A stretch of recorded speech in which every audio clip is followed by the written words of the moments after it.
we'll get started. Let's all stand for the Pledge of Allegiance.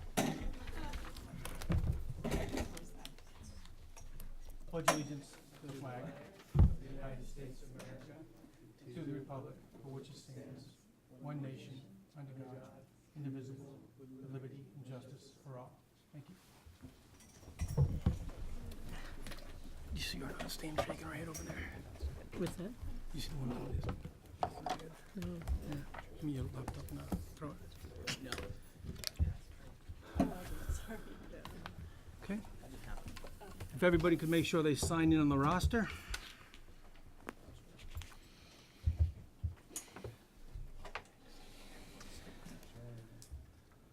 Is there anything a board member would like to discuss on the consent agenda before we move for approval? Seeing none, all those in favor of the consent agenda, please signify by saying aye. Aye. All those against? Seeing none, the consent agenda passes unanimously. Thank you. Next up is comments and questions from the public. We have one, Fran Brock. Hi, I'm still Fran Brock, president of the Burlington Education Association. We represent both the district's teachers and the district's para-educators. While I am pleased that the board and BEA finally reached a tentative agreement with the teachers, the board has not yet settled the contract with the para-educators. Hopefully, those negotiations will soon reap a fair and respectful contract, a contract that will help the district attract and retain quality people who serve as team players with the teachers to deliver necessary instruction and support for many of the district's most vulnerable students. I'm sure you remember that a major sticking point in the teachers' contract was needed time at the elementary and high schools for teachers to best develop, assess, and collaborate on lessons and programs that would help narrow the achievement gap. Key to that collaborative effort are the para-educators. Trained para-educators are the necessary and appropriate staff for providing elementary school students with a consistent, recognizable, and friendly face at recess, at lunch, the necessary and appropriate staff to keep students feeling safe throughout the school. Para-educators are the staff who work with teachers to help meet the educational needs of students with challenging learning issues. As the administration increases class sizes, some primary grade classrooms have one teacher with 20 or more children. It is more imperative than ever to have para-educators working with the teachers to ensure that all students in each classroom are provided with the same opportunity for quality education. In order to make sure that the schools have the necessary number of licensed teachers and trained para-educators working collaboratively as teams, the board needs to make sure that the contract with the para-educators reflects the salary and working conditions that, again, will attract and retain the quality of support staff that can help make Burlington schools excellent.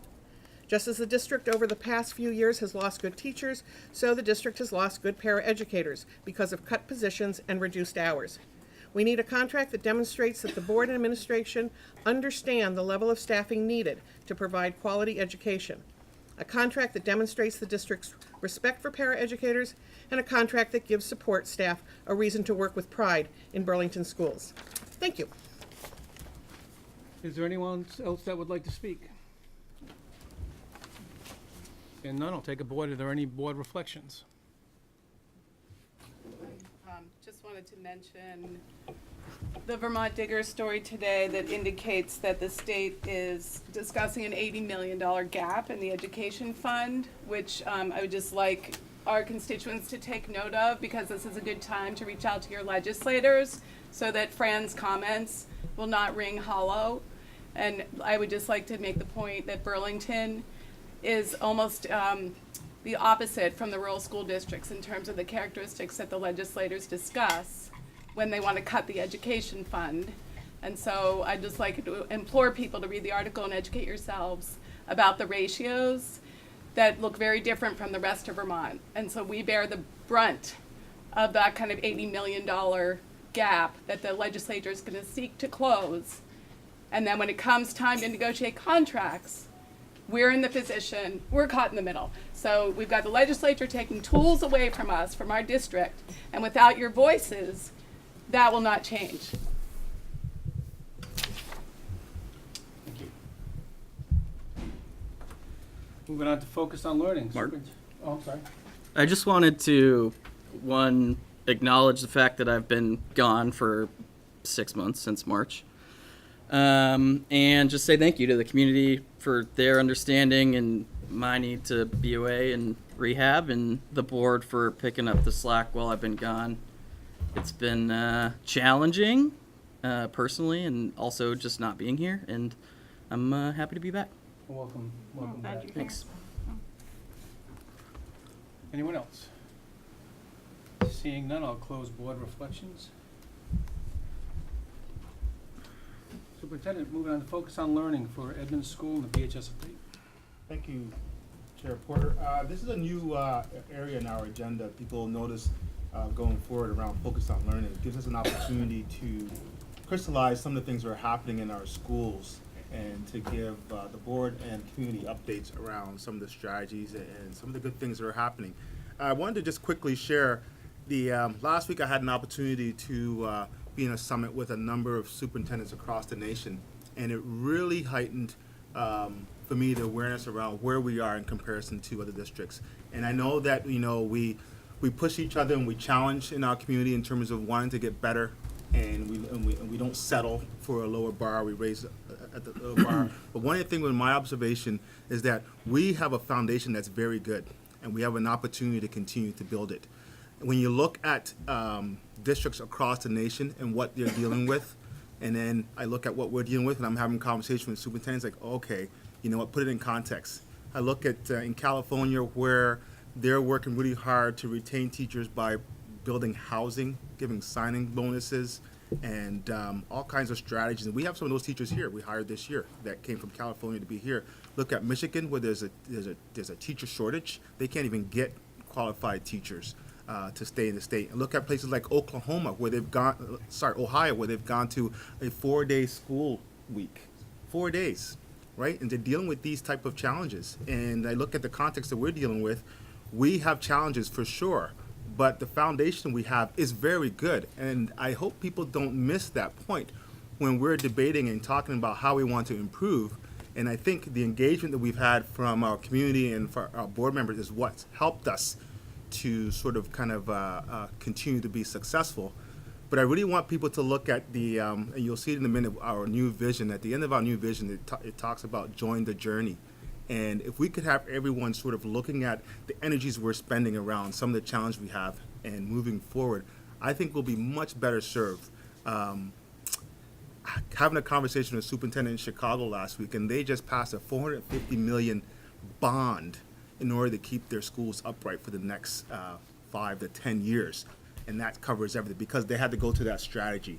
And we're not dealing with those type of things. So we should be less shackled to look at the learning agenda. So I'm really happy that we're now moving to focus on learning.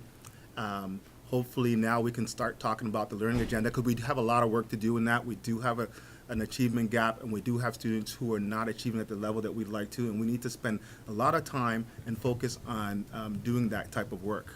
So that's the beginning. You'll see today throughout some of the presentations we have, many of our staff who are going to be assisting me in presentations, everyone's sort of in the pool in terms of getting on board and saying, hey, yes, the learning agenda needs to be upfront, and what can we do to bring everyone involved? Because I know when we hear from community members who are criticizing, suggesting, making suggestions around what we're doing, they're doing it because their intentions are good. But how do we get people together so we can all collaborate in the same way in terms of moving forward? So hopefully people can listen to some of the presentations today and really think about joining the journey as we move forward. And with that, today's presentations around the two schools, I want to sort of honor some of our staff because they've been through a lot through the course of the past year in terms of challenges within the schools, but yet they've persevered. So I wanted to start and invite Megan and Phi to come up first. And they're going to do a little bit of update at on Edmonds. And before they go, I'd like to say that, you know, over the past 2 years or so, I think we've hired close to 11, have a seat guys, 11 to 12 administrators in our district. And these people come with amazing skills and talents. And we have two of some of our finalists right here at Edmonds that are going to share their entry. So I do want to take a little bit of time, so I'm going to embarrass you a little bit. I want to read a little bit of their bio, which you can find on the website, the extended version. I'm not going to read the extended version, but Megan, who's on my right here, we stole Megan from Boston. And So Megan has spent the last 13 years teaching and leading in Boston, Massachusetts. Throughout her professional career, Megan has held positions from history teacher to dean of students, and most recently, deputy chief academic officer, during which she managed principals. So she was essentially almost like a superintendent. So we've got another superintendent in our schools. So thank you, Megan, for joining our team. And then to Megan's right is Phi Chang. So Phi is a native of Washington. He moved to Vermont over a decade ago. Phi began his teaching career in Maryland as a high school mathematics teacher and continued his teaching tenure in Rutland after he and his wife relocated to Vermont.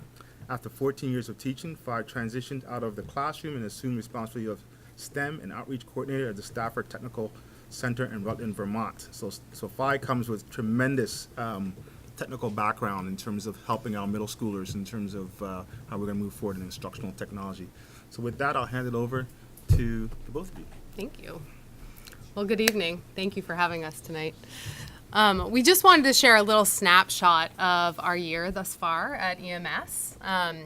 So this year at EMS, we are dedicated to all being in. And we mean a variety of different things when we say that. So when Phi and I were analyzing the data this summer, we narrowed down our focus this year to two very specific goals. So one, that we would decrease the referrals at EMS by 50%, and two, that we would also decrease tardiness at EMS by 50%. The reason we chose those goals was for a variety of different reasons, but one was because we know the studies show, not surprisingly, that students need to be in class to actually be learning and ultimately to be set up to be successful.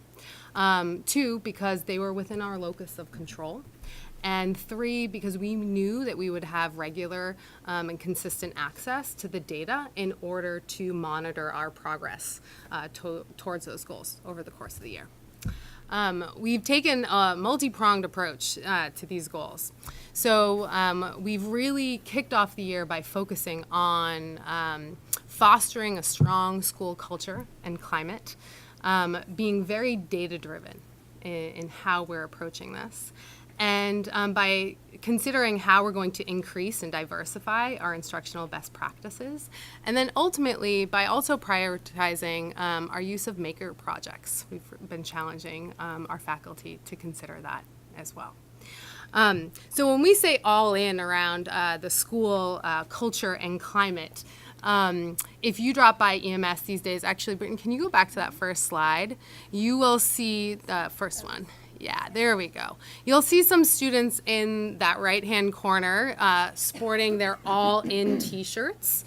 So we kicked off the year by really trying to make our focus as visual as possible.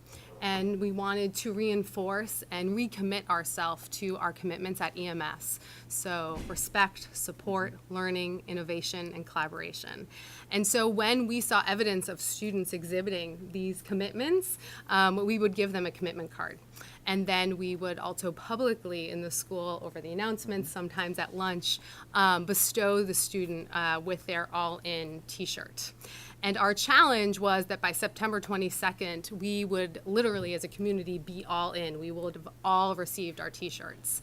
And we met our goal and surprised the students with a lovely little ice cream surprise at the very end of the day.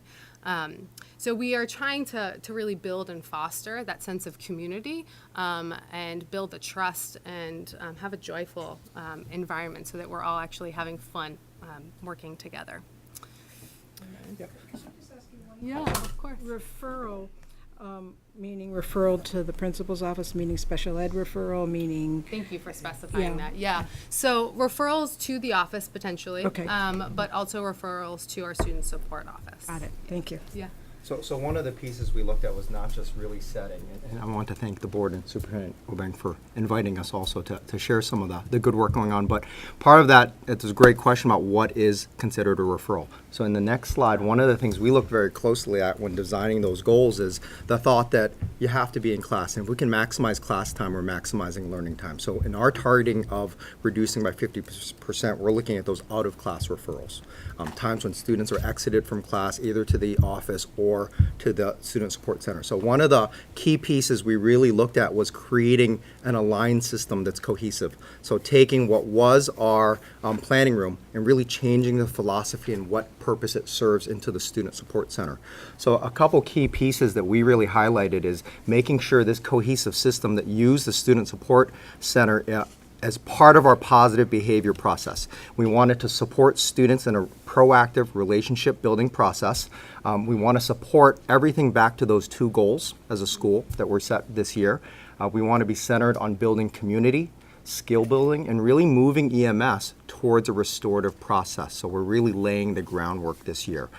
Building wide expectations for working with students. We wanted them to be built on really a foundation of high quality Tier 1 instruction for all students, making sure that the Student Support Center and administration was supporting that high-quality Tier 1 instruction. And we really wanted to focus on creating a ripe ground for our restorative work. So one of the pieces that this year we implemented to be very consistent is a restorative language. And what does that mean? So when adults are working with students, whether there's a challenge or something after the fact, or the Student Support Center administration, adopting this common restorative language. And right now, the expectation is that as a school, we're using these 5 basic questions when we're processing with students in all levels. So what happened? What were you thinking at the time? What have you thought about since it happened? Who has been affected? What have you done? In what way? And what do you think you need to do to make things right? So as a starting ground, one of our emphasis points was making sure that we as a school are adopting this restorative language to help us in terms of laying that groundwork that we'll build upon next year. But one of the key pieces in supporting all students in the school to reach our 2 goals of reducing tardies by 50% and out-of-class referrals by 50%, we're making sure that us as a staff, we're philosophically aligned to move this direction, but also as a system, we have that consistency where it's, again, supporting those 2 goals.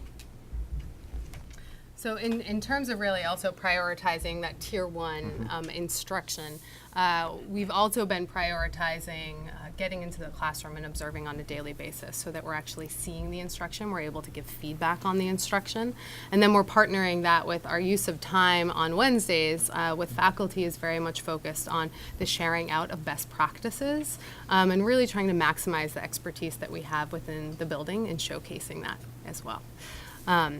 And each Wednesday as well, we actually kick off our faculty time by going back to the data and sharing with the faculty where we are in terms of meeting our goals for the year so that we can ensure that quite literally all of our students are in class as much as possible. Thank you. There you go. There's Thanks so EMS. much. Thank you. EMS team, question? Liz? Yeah, I guess it's a question for you, Superintendent Obeng. So this is really exciting, and thank you. It's great to meet you both, and thank you for coming tonight to talk about this. I think, we all know it's meeting a longstanding need. In the past, I think what one of the main concerns I've had since 2013 in joining the board is that students arrive at the high school with different outcomes from our 2 middle schools, and that there was a plan in place to align approaches at both middle schools so that we'd have equal outcomes, and I'm just curious about that and how this ties into that. Absolutely. We're certainly looking at like schools, and the 2 middle schools are like schools in terms of a lot of parameters. Last year, Hunt really started moving on the restorative practices, and you saw that in the data. Those were at D&E. You saw their reduction in suspensions by 80%, like 50%, sorry. And so this year now with Megan and Phi on there having those conversations, we've been also able to align their schedules. So we have similar schedules. So now we'll have greater opportunities for staff to come together, the 2 middle school staff, to do training and structuring around instructional strategies. So there's a lot of collaboration happening systemically with the two middle schools, and also being able to support each other, right? So we're looking forward to moving in that direction. And we basically, it's a new team at Hunt as well too. So it's a great opportunity for the teams to come together and say, okay, where do we want to go in terms of going forward? So I'm excited, and I know the staff have been excited to look at that as we take our steps. So I just have two more questions. So does that mean that Hunt is also using this positive behavior process at the same rigor that Edmonds? They have a similar process, right? They may not be using the exact same, but they started last year with the restorative practice, so they already changed their conversations. But they have similar questions, and they have a similar process in terms of how referrals happen. And we're trying to align in terms of the input with the data format that we use. So everyone uses Swiss data at the same inputs, the same input. Because right, historically we didn't do that, so that's where we're getting to. So hopefully by the end of the year, we'll be more in alignment consistently in terms of our approaches to student behaviors and also our responses and our tracking our data. And you heard from this team that data was very important in terms of being able to see if the actions you're taking are actually making a difference. And they've specifically targeted some indicators that we know will help in moving the social emotional piece. So really excited for this team here. So does that mean the baseline indicators will be identical for the two schools? There will be, I wouldn't say virtually identical, because they're using the same formats, right? So, yeah. Are the socioeconomic ESL and IEP numbers at both schools pretty similar or not? Because that, to see those same outcomes from both schools, it's important that they kind of look alike Yeah. too.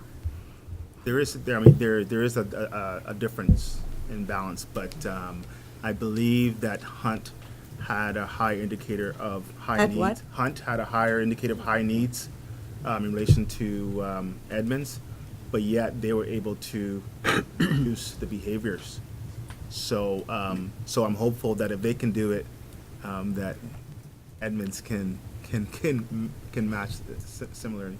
Right, but besides behavior, are we looking at trying at some way, shape, or form to equalize the student bodies? Because the learning is not going to happen at the same rate if we have totally different student bodies there. And, you know, this is my kind of... I worked at Hunt for a long time, but it's not just because of Hunt. It's that I really, truly think that our city is small enough that those two schools should be equal in their makeup, better than they are. Well, yeah, I agree with you, and I think that's something we'll kind of, but, you know, my expectation is we teach the kids who we have. So regardless of whatever economic status they come for, I believe that we can still, if I had a school of 100 students who fell in the lowest socioeconomic bracket, and there was another school at the other town, I would see that as a challenge and say that we can still provide the kind of types of strategies and supports in order to achieve. And I know both Megan and Five had those experiences in their past history in working with, you know, challenging communities and have had successes. So I know they would bring that to the team, not just to Edmonds, but also to Hunt. But I know what you're talking about, the balance of students, right? Just sort of two questions. How have you found that the buy-in from staff has been pretty good? I know in the past it's been hard to get the two schools on the same page, and this sounds a lot like PBIS, which has We been. don't say those. We don't use that acronym, but yeah. Sorry. I'm just teasing. Yeah. But we both have just been truly moved by our faculty since arriving. I think that we, an indicator of just how all in everyone is literally when you move around the school and are listening to teachers and students, this language is now taken root and people are all talking about how we're all in all the time. And so I think that's what's one of the things that's been most powerful for us, for certain. I think in terms of our partnership with Hunt, I think we are very excited and actually started right out of the gate this summer, meeting with Maddie and Jim, and continue to regularly connect with with them. And this next Wednesday, actually, we'll have our first PLC together. And we've been really having a lot of fun planning for that as well. Yeah. And that is, I just want to know if your route to this is really successful, would we apply that to Hunt in a similar manner? Would they get T-shirts? I mean, like, and would it be that kind of celebratory feel? Well, I think one of the things, we are approaching things with a systemic approach, right? So we're going to take the best examples and apply that to everyone. So that's where we're going in terms of, the best ideas that actually proven to be working. That's what we're going to do. Cool. So, yeah. So, thank you. I promised them it was just an introduction, so thanks for peppering me with questions. Thank you. Lovely to meet you. Tracy.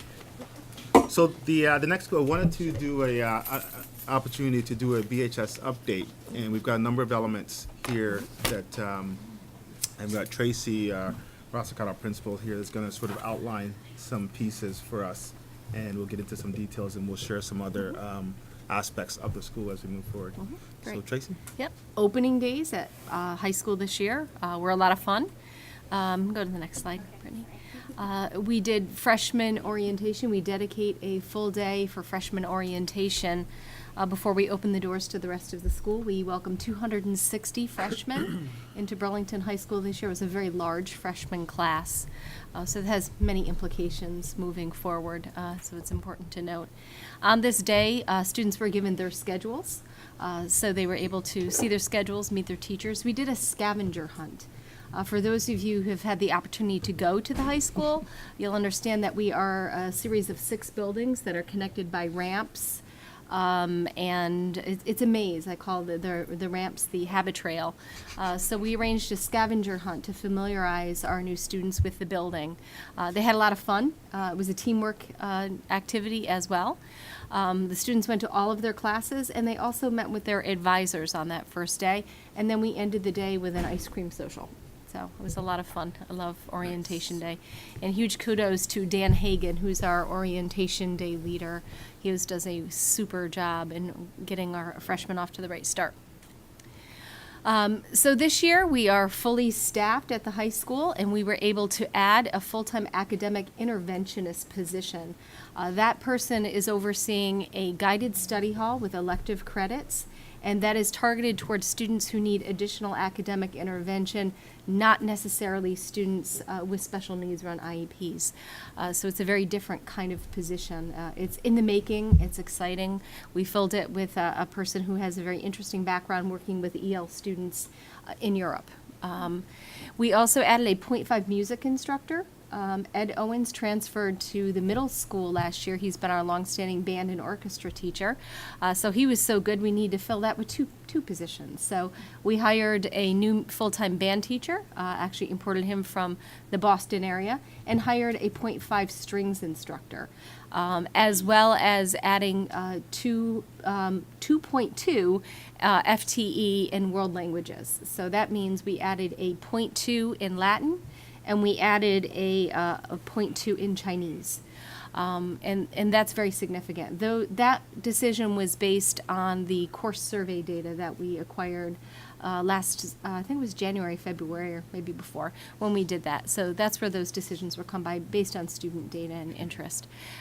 So we're excited about that. The Burlington Technical Center added some new programs this year. For the first time, they're doing a pre-tech program, which is for 9th and 10th grade.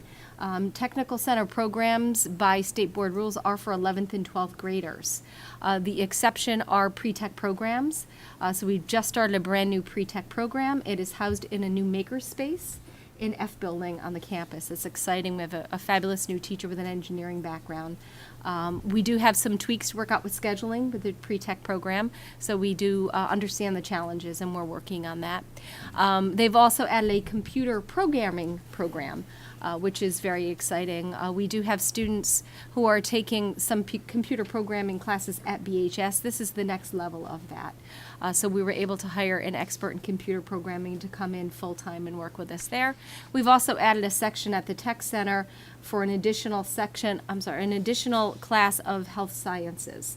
The health sciences program at BTC has been overflowing and has had a wait list for many years. So this year we were able to add an additional section to provide more opportunities for our students at BHS as well as our 10 sending school district to the tech center. So a lot Can of I pause excitement. for a sec before you turn? Because I don't want people to miss this point, because sometimes there's this misinformation out there that we've got reductions at the high school, but the data is clearly that we've added. We've improved the programming as well as added in specific areas where we're not just adding, but Tracy and her staff have done the analysis, and we've added where we need it to grow.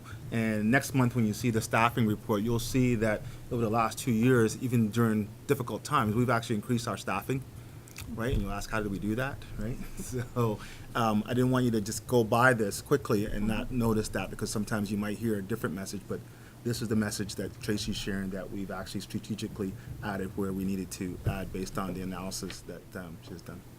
And the academic I have a interventionist. question about that. Sure, Liz.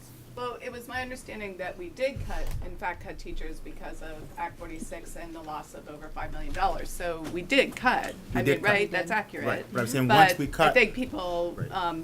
may forget that we were hamstrung by the legislature, as we will be again. Absolutely.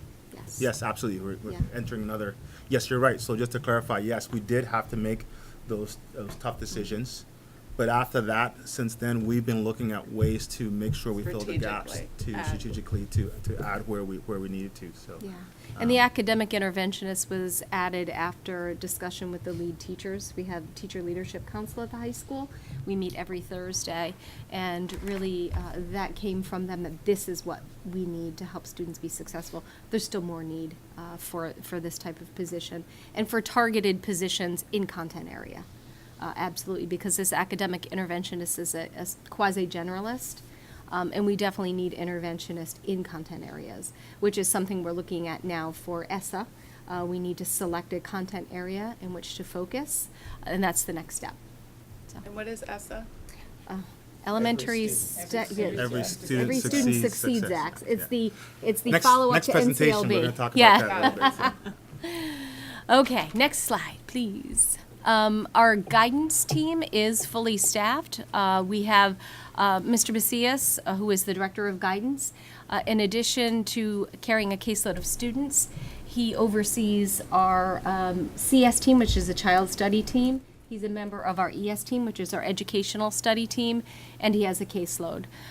This year, we've switched up how we're delivering guidance services, and now that we have a dedicated 9th grade counselor. Lise Bruder is our freshman counselor. The reasons for doing this were multiple. Most significantly, we have found, and schools throughout the country have found, that their underclassmen have been underserved by school counselors. Because of the college application process, so much time and resources are eaten up by counselors, so that 9th graders have very little face time or contact with their counselors. And that's really a critical time for our high schoolers to be entering and to get acquainted with our school. So that is in large part why we made this switch to have a dedicated freshman counselor. Lise Bruder came to us from the Burlington Technical Center, and she's just really excited and putting her all into it, and did a super job at the college info night, sharing with another counselor. From a parent perspective, Lise had 2 young daughters who graduated from Burlington High School recently, so it's fresh in her mind. We have Karen Prouty, who is now with us for her 2nd year at Burlington High School. She came to us from Champlain Elementary School, has served in the school district for many years. Very knowledgeable counselor, very familiar with our families. It's been great in that she knows many of the families now that the kids are high schoolers, and she worked with them in elementary school. Sim Peltier is new with us. She came to us from Enosburg Falls. There she worked as a counselor and became very highly recommended for her program at UVM, and has actually worked with Karen Prouty in her graduate studies at St. Michael's. Sim's off to a great start, and she offers a lot. She has also a background in business and communication. So she's been offering a lot of support in information on communications to us. So she's been a great asset. Tony Settle is now working with our EL students who are receiving services, and that's significant to note that difference. Miriam, who is our district director of EL services, has shared with me a couple of times now, and she said it was okay to share with you tonight, that this is the best decision that we've ever made in Burlington School District, was to have a dedicated EL counselor at the high school.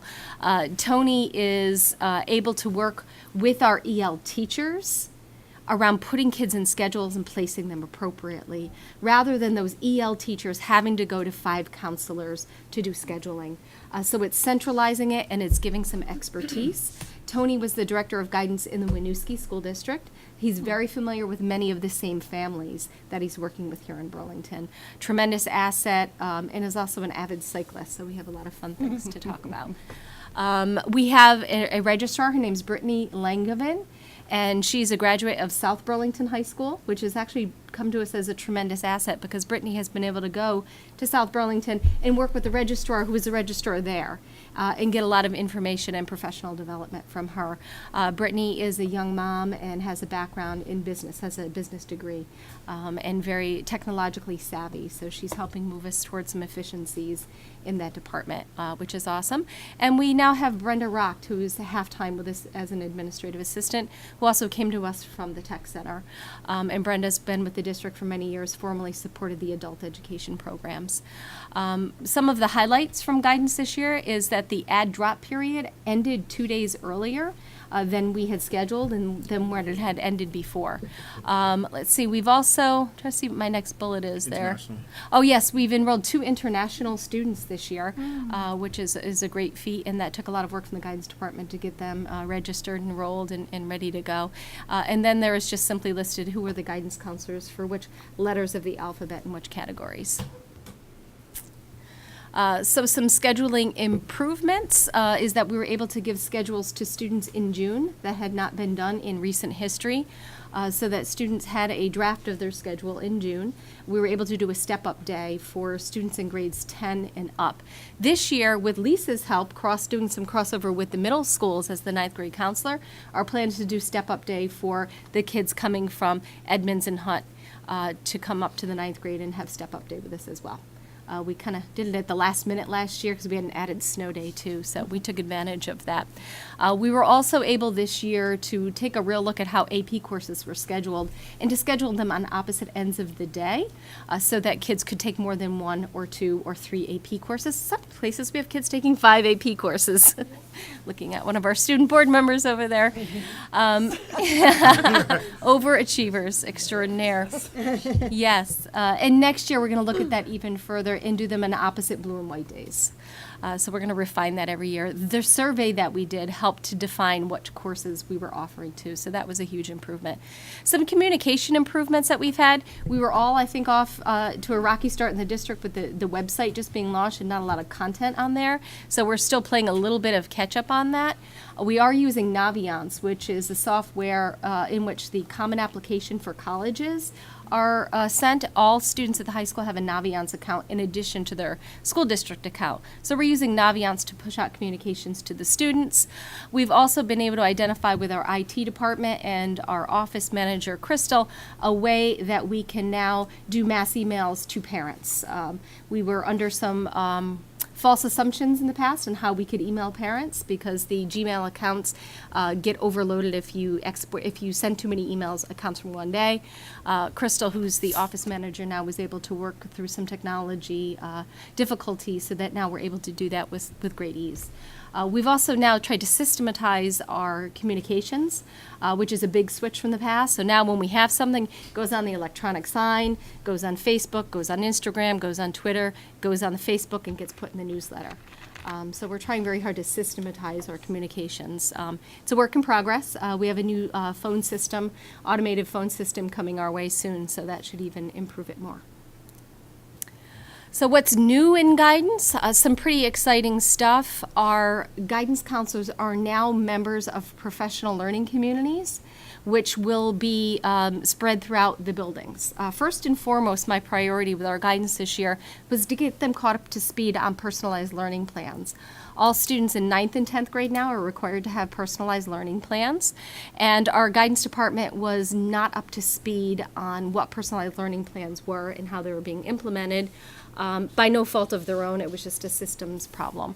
So what we're doing this year is there's a dedicated professional learning community for our guidance counselors to learn about personalized learning plans with our coordinator of PLPs, who's Gail Botello.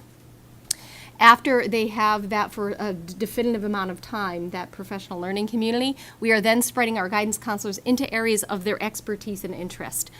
The special ed, we will have a counselor represented in special ed. That will be Mr. Macias. We will have a counselor in our English Language Learner PLC. That'll be Mr. Settle. Our 9th grade advisory PLC will be represented by Lise Bruder, and our flexible pathways will be represented by Sim Peltier. Another very exciting change for guidance this year is that our guidance counselors, several of them are now advisors. And that was not the case before either. Our advisory program is integral to what we do. Our advisory meets 4 times a week for 35 minutes a day. It's primarily led by teachers. The philosophy behind advisory is building community in school. So I'm an avid believer, and I bring this from past experience, that advisory needs to go beyond just our teaching staff, because our teaching staff are certainly integral members of our community. Everyone is. So we also now have an office support staff person who is an advisor. I'd like to expand that, and we've expanded it into our counselors. So we have 2 counselors that are serving as advisors, makes them very visible in the community, and really gives them contact with another group of students, give them more visibility in the school.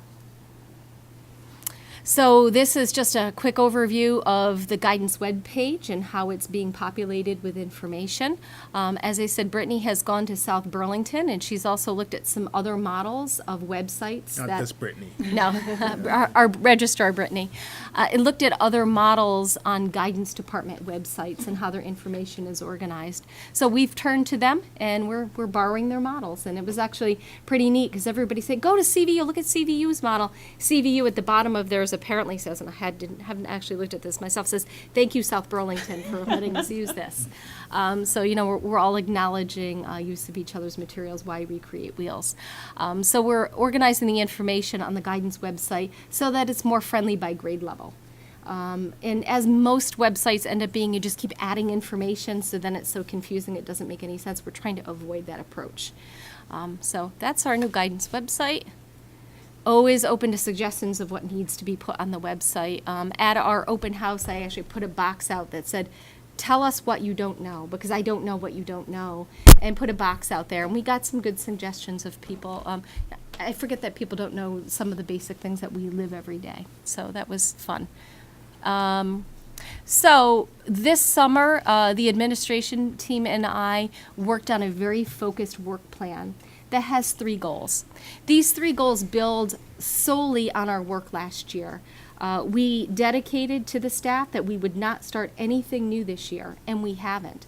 This work plan builds on our work from last year. Every bit of professional development that we do, every faculty meeting that we have, and most every communication that we have going out to all staff and to most of the community builds in these 3 goals, which I think it's great hearing Megan and Phi talk about their 3 goals, because ours are very closely aligned. First and foremost is building a positive culture and community. We're doing this very intentionally at the high school, and we're having a lot of fun with it. We have started this Be Here and Be On Time contest for students. When if a class has all their kids show up on time, the first class that calls into Mr. Green, one of the assistant principals, gets a prize. And then we all come in the class and give them donuts. Not healthy, but we give them donuts and they love it. And so we're doing a lot of very positive things too. It's just a much larger community to do all of that with. But we maintain greeting kids in the morning, and doing everything positive that we can. For me, this is first and foremost with our staff. I really need to focus this year on positive community and culture building with our staff. I'm dedicated to that. And if that means that some things fall off the radar, it's for good purpose. It's because that is where we're going to move forward. We're doing restorative circles with our staff around recent events, and it's going to take a while. I have 170 staff. to have circles with, and the staff have said they want me and the assistant principals in the circles, that they will not be meaningful without us. So try to find the three of us to have an hour and a half together at least 20 times. It's going to take some time, but we're going to do it. So we're excited about that, building positive culture and community. Our other two goals really tie directly with mandates that we've been working on. One is the flexible pathways for students to have more authentic learning experiences, and that really ties in with our PLPs and how students will navigate through that moving forward. And the last one is student-centered learning. Will increase the use of effective and rigorous proficiency-based instructional practices. So this is all around proficiencies and where we need to be by 2020 and working toward proficiency. So we're dedicated to these goals and working really hard towards them, and it's just exciting. I could talk for hours about, I was taking all these notes when Meg was talking, I'm like, I need to talk about this and this, like, I can't. But it's just such exciting and wonderful work, and we're just blessed to be given the honor to serve the community, and we just love what we do, and we'll close with the district's mission here of cultivating caring, creative, and courageous people. Join the journey. Thanks. Thank you. Thank you. Tracy? So I'll open it very briefly for questions. I just want to remind all board members that we're running very late. It's going to be a very late meeting. So any questions that you have that that affect you personally, get that to me, and I promise we'll get answers to that. But if you have questions that the whole board might benefit from, please ask a question. So Just to clarify too, the focus on learning, I know we're going to have other agenda items on a regular basis. Hopefully it's an opportunity for us to push out information, and then people can send us questions and we can respond. Otherwise, we could be here all night if we bring staff. 'Cause I know that engages people. They want to know more about school. Just to keep that in mind, that we'll Are there any try to- brief questions for Tracy right now? Kathy? I just wanted to know what we are going to do about Margot's leaving and a new drug and alcohol person coming on. The position has been posted, and we have combined the position with a part-time prevention coordinator. Margot's position was a .8. It's now a 1.0 position, and we've combined it with a prevention coordinator position that was left vacant. It's posted. I believe the closing for application is October 29th. But wasn't that prevention person, how many FTEs was that person? That was a .4. Yep. Waiting for, so we've cut it. Yeah, in FTE, yes. Yep. It's a grant-funded position, Yeah. right? It's not part of our Yes. budget. It's a grant. That's one of the things Yeah. to be clear. It's a grant. We have applied for a grant for that position every year. It's not part Right. of our budget. But isn't that money coming out of the health, what do they call it? It has a long an acronym for, it comes out of, Tobacco settlement money is where a lot of that comes from. that, but also doesn't it come out of Medicaid or Medicare or one of those that, Not to my knowledge. I'm not 100% clear if it comes from I'm those pretty sources, sure but- that they yeah. do get paid through that, Right. because I used to be on that. There are issues surrounding benefits and pay that we've had as a team, so I'd be happy to share with you about Actually, that at another there- time.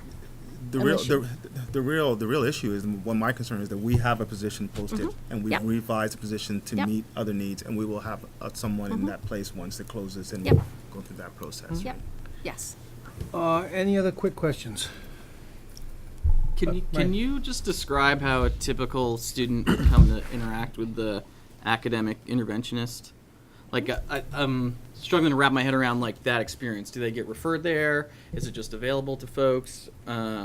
What's that like? Yeah. Who are they serving, and what does that look like generally? They are referred there, Yeah. and it is based on academic need. The EST that I referred to, the educational support team, will make additional referrals to that class as that gets rolling. The EST has a lot of referrals to go through. They need first to go through middle school EST referrals, make sure we're meeting those referral plans, but it is through referral. And it's students that aren't on an IEP, and then they can get credit potentially. Yes, it's an elective credit. Okay. Kids with IEPs are not excluded from it, but it's not focused on students with IEPs. Gotcha. Yep. Thank you. You all set? Thank you. Okay, Thank you. thanks. Thank you. Yep. You all set? All right, moving on to the board report. I do need to,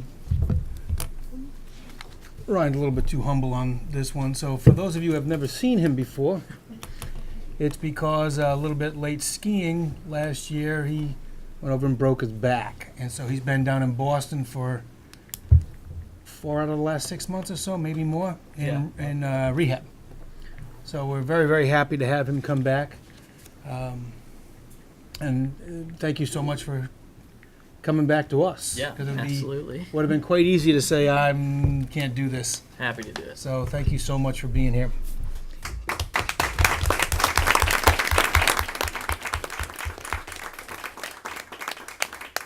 I also have to welcome Isaac to the school board as a student representative. I know it was a competitive process, and we're very, very happy to have you here, to tell you the truth. So thank you and welcome.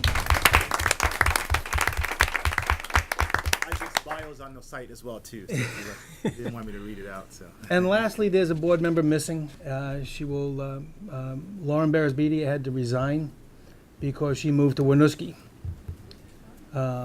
Just within the last couple of days or upcoming in the next couple of days. So Lauren has left us. She's been instrumental in so many pieces, from restorative practices to very progressive voice on the board to pragmatism, and it was always a pleasure to have her there. She was a devout proponent for the diversity and equity program, and it was certainly a pleasure to always have her there as a board member watching that. And her last role was as the chair of the diversity and equity, of which Susan Marie has graciously accepted, because she has nothing else to do, to take that over through the next warrant of school board commission nominations that'll take place in April. So thank you very much, Susan Marie. Lauren will be back. She could not be here tonight because of everything that she has going on. We hope to have her back here maybe in November for a proper presentation, and thanks to her. Next up is a nice segue to Commissioner Harrington to do the board calendar, presentation of the board calendar. So there's a proposed board calendar, we'll have noted. Can you bring that up, Brittany? The survey, in conjunction with the later agenda item on monitoring our policy on agenda formation, that one of our things we said we would do is make an annual work plan. And so this is a proposed work plan for 2017-18. The columns assign monitoring reports for every one of our policies over the course of August to June period. We've separated them out by monitoring reports that are prepared by the superintendent, and monitoring that is us as a board monitoring the policies that are about our own conduct. And yeah. Can you speak a little louder? Okay. So anyway, here's the calendar. So questions, comments? It doesn't preclude other things from being on any agenda items, on any given agenda. It's, but what it does is mainly focuses on the monitoring reports, so.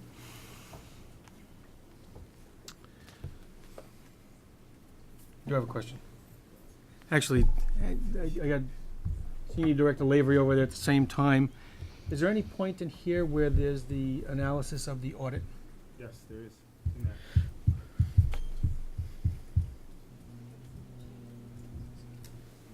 Would be in the fall sometime, right, or winter? It's in December. Okay, perfect, thank you so much. I just wanted to, it was Yep. one I hadn't seen, so Yep.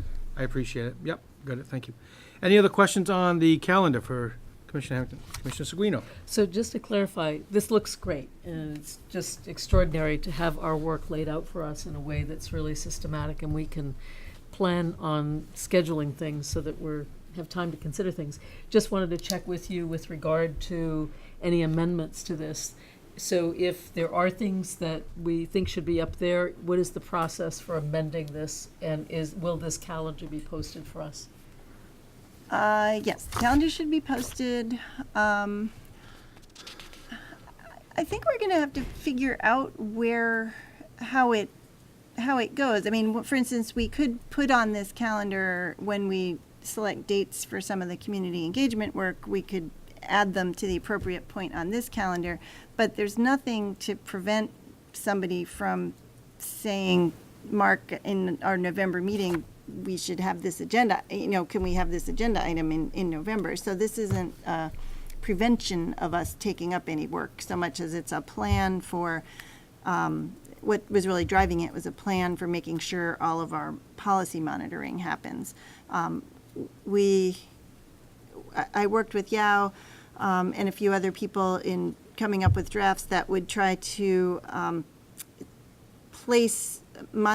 not place too many complicated monitoring reports in quick succession, to put monitoring reports at times of the year when the data would be available. We worked on, especially because it's our first time, we worked on putting what I thought were some relatively easy and less complicated board monitoring reports so we could kind of practice on things that are perhaps less potentially fraught than some other thing, there was a little bit of, if you're wondering why are they not in numerical order, that's why, so. If I could just follow up, so if there's something that we think should be added as a monitoring report, what's the process? Would this go to you? I don't know. Can I, just to clarify, so one, this is a baseline, and I think the structure was laid out initially to make sure we space out the work around the policy governance monitoring pieces. So that's all on there. We know this is an ongoing process, so the board has the opportunity to change policies what they want, or they change other agenda items. The last few columns we actually added in on other board work. Like there's a nugget there that talks about board seated dinner, because that's something we know that we always try to schedule and we put it in there. In terms of changing policy, I think that's if we want to change. No, I wasn't talking about changing policy, just if we wanted some additions to this schedule. Yes. So additions to the schedule, I think the monitoring reports are set. Okay. Right?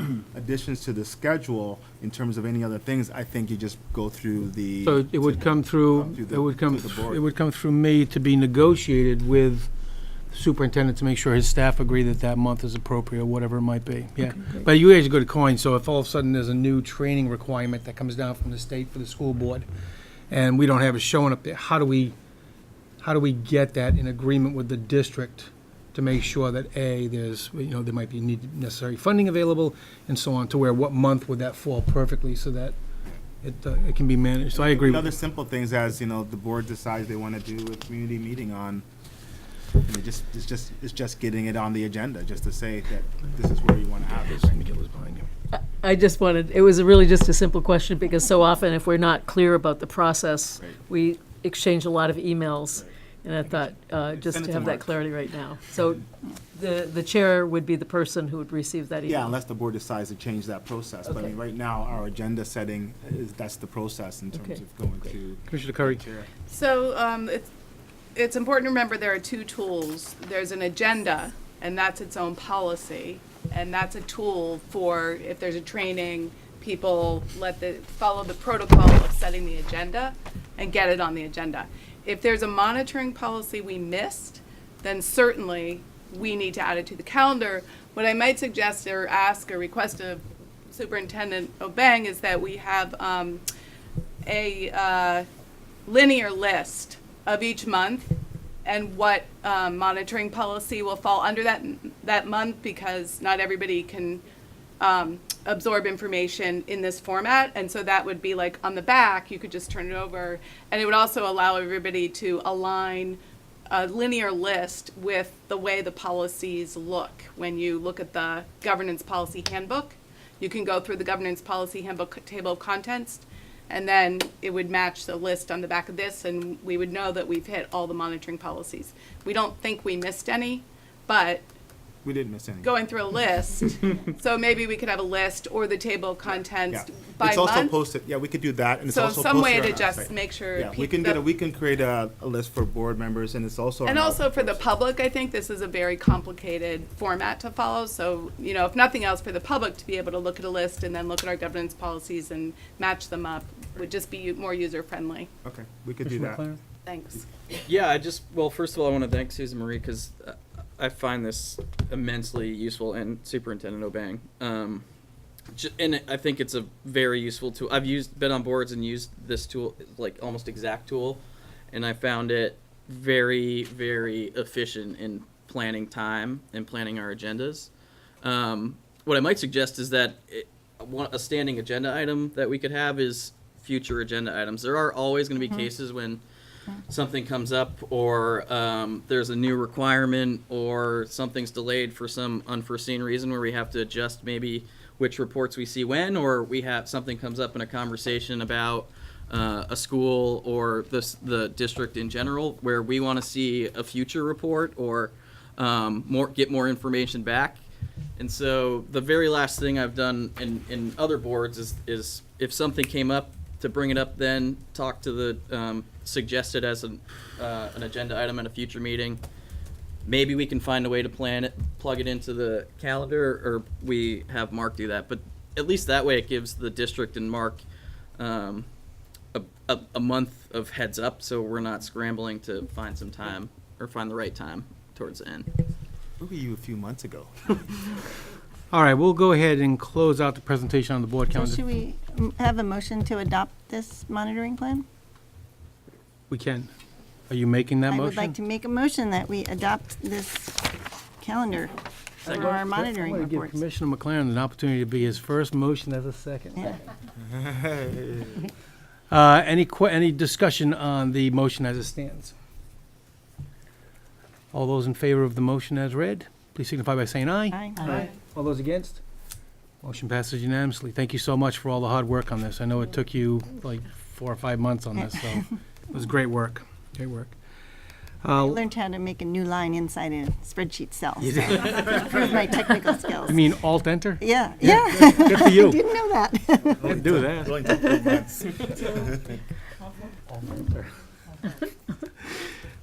We will now get a diversity and equity update. Oh, yeah, with apologies to everybody for calling a meeting on what probably seems to people who are not on the committee as extremely short notice. The D&E committee is having its first meeting with me as chair on this Thursday evening. We had to meet kind of regrettably quickly because different people on the committee are away for periods of time. So the point of this first meeting is to just get caught back up with me as chair and make sure things don't fall between the cracks, and particularly focus on making sure that our planning for the community engagement work that had been ongoing gets appropriately carried forward. So I anticipate we'll go back to our regular first Tuesday meetings with plenty of advance notice starting in November. So.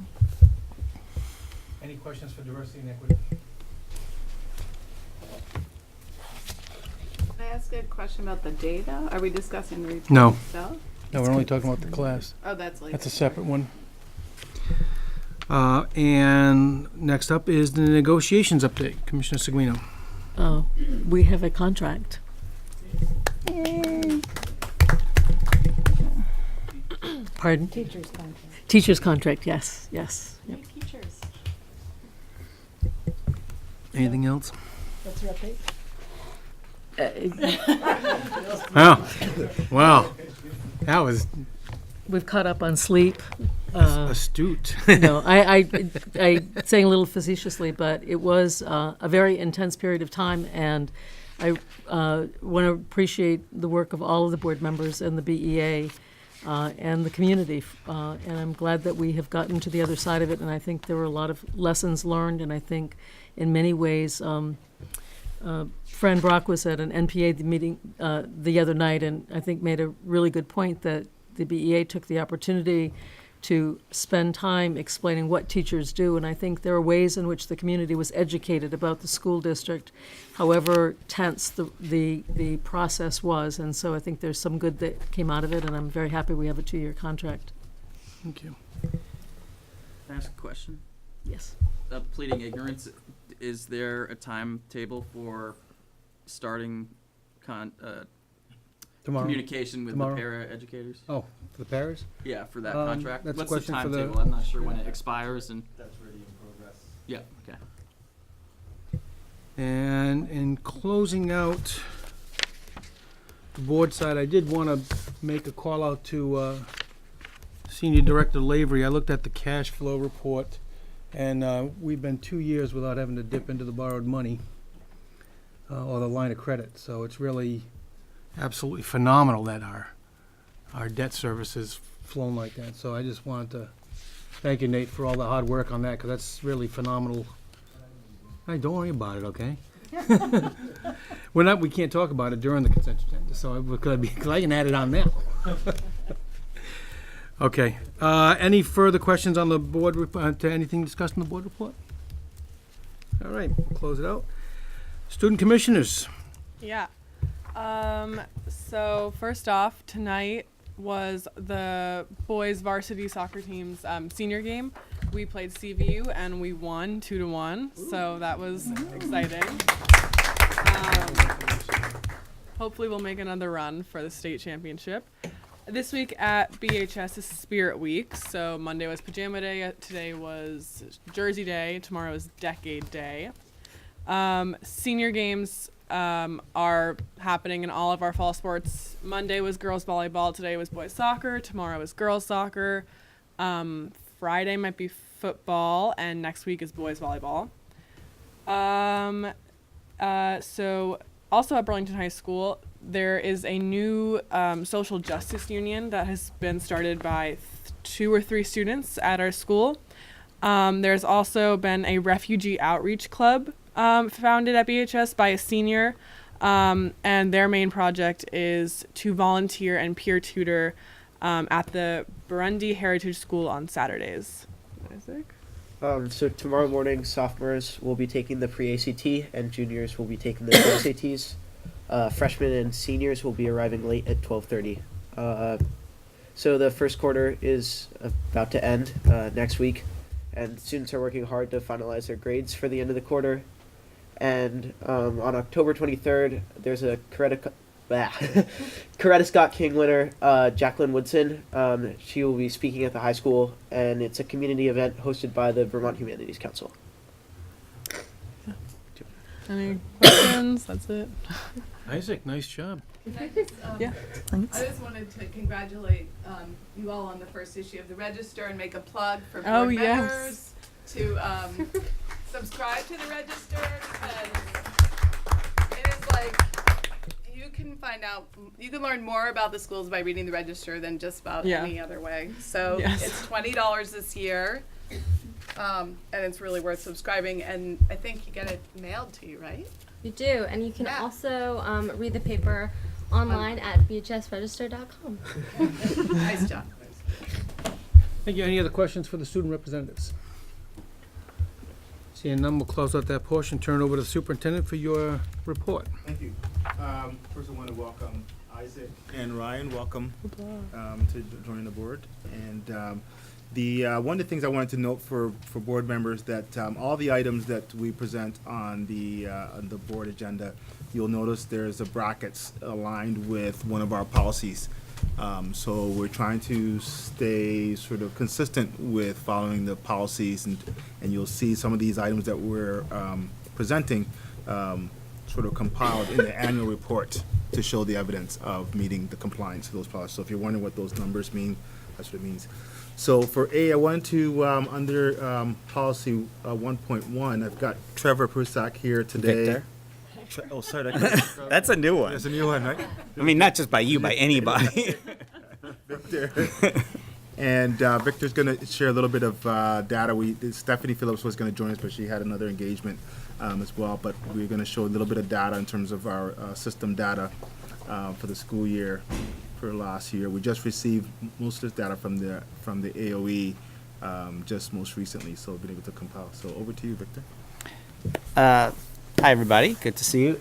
Folks behind you, if you can't hear me, just somebody yell, like, speak up, because I'm facing that way, as you can see. This is just some data, some testing data, and also talking about some of the ESSA requirements that was mentioned before, the replacement for No Child Left Behind, and a little bit of tying that into some of the achievement gap work that we're doing in the district this year. So we're not going to go into like fine details. If you click on this, yes, thank you. We do have some data that we have here that has elementary, middle, and BHS data. And it's just taking some of that data. This is not disaggregated data, meaning this is for all students. So we've not separated out students, let's say, who are on an IEP. It's not disaggregated along income or kids receiving special ed services. So this is everybody. And I just say that that's really important because as that little discussion happened with Phi and Meg, the demographics are quite different, for example, at the two middle schools, and there's different demographics at each of our elementary schools as well. So it's easy to look at something and say, oh, look, that school's meeting standards. This school is not. Well, if you disaggregate it, you get a whole different story. So if you want to go up, no, just like so we can see those the chart other way, sorry, down, up.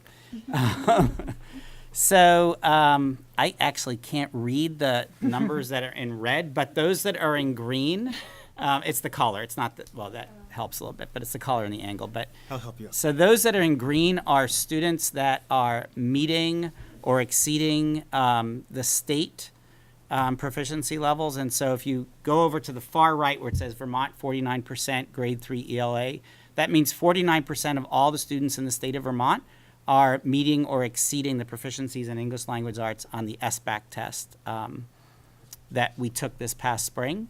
So those that are in green for our schools, our elementary schools, are exceeding that standard. Those that are in yellow are only 1 point below. And after that, the discrepancy gets larger. So Steffi and I felt that it was important to highlight those that are in yellow.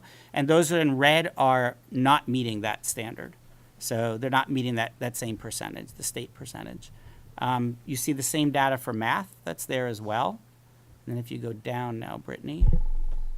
And here's just another way to look at the same data, but what you have is you've got each grade cohort, so 3rd, 4th, 5th grade, chunked together. And so, for example, if I just start with Champlain, because it's on the left there, we've got grade 3 ELA, then grade 4, then grade 5. That doesn't mean that kids went down from grade 3 to grade 4. Those are two totally different groups of students. And again, when you're starting to look at this kind of data, it's really important to think about that. Those of us who've been teachers and those of us who are parents of more than one kid know that not each kid is the same and not each grade cohort is the same either. We see real variation with that as well. And then we have the same data there for math for elementary. And if you just click on middle, yep. So same way to look at the data, but this is now looking at the two middle schools. And then for BHS, we have 11th grade only for the SBAC. And I believe the SBAC is actually switching to 9th grade this year from 11th. And if it's not this year, it's next year. But I believe it is. So those of you who are juniors, you're not going to have to take it, is my understanding. And we only have that one data point there for SBAC at the high school because it's not a test that's administered in other grades. And then we have the Scholastic Reading Inventory for middle and high, that next tab down. Yep. And so this is looking at text levels. So that's a test that students start taking in 6th grade. And so you've got middle and high school there. And then the last piece is a similar data point, different type of test, which is Fontes and Pinnell, which is done 3 times a year in the elementary schools, and that's a very labor-intensive test. So that is done K through 5. Oh, no, 3 through 5. Yes, 3 through 5. And that requires actually a classroom teacher with a student actually reading a text, the students reading the text, and the teacher is simply looking at for error rates. And so that's some data that we have there. All of these are pieces of data that we're using as we're starting to talk about understanding baseline data for the achievement gap and where do we want to head. This is one piece of it. So I could take some quick clarifying questions. There's some links in this report where if you want to go to the Vermont AOE site, you could really dig more deeply, look by school, look by grade, disaggregate along lines of gender, kids of color, etc.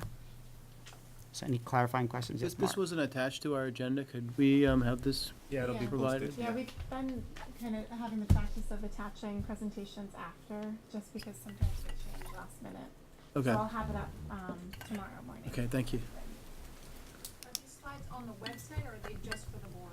They'll be up there by tomorrow morning. They'll be on board docs. So that's the platform. Yeah. Yeah. Sabrina.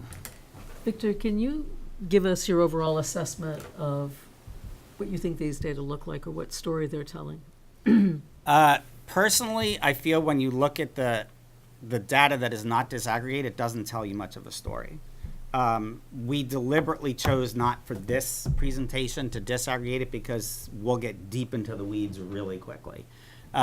What's really telling is when you start disaggregating that data. And that's where, if we're talking about achievement gap, we don't have a school in our district where there's not evidence of a clear achievement gap.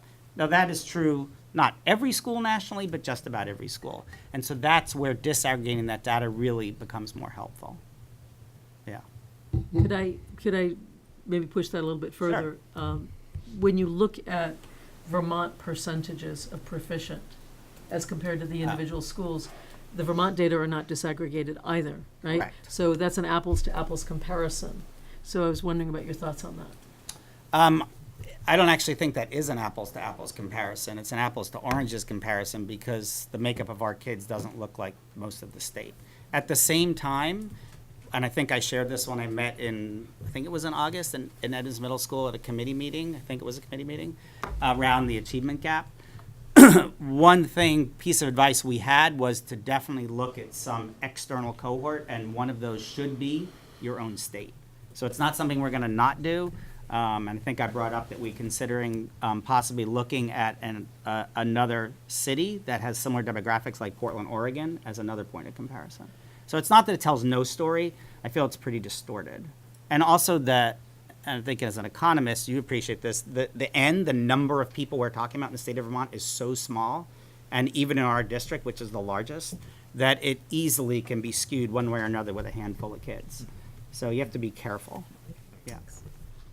But there is, this data does tell us some deficiencies from school to school as well for us, and we can make assumptions from that. And we get into the next presentation, it gets a little bit deeper dive in terms of disaggregating some of the data around the disparities that we have. And at the school level, of course, they're doing that deeper dive in terms of grabbing cohorts of kids that they know are not succeeding the way they can.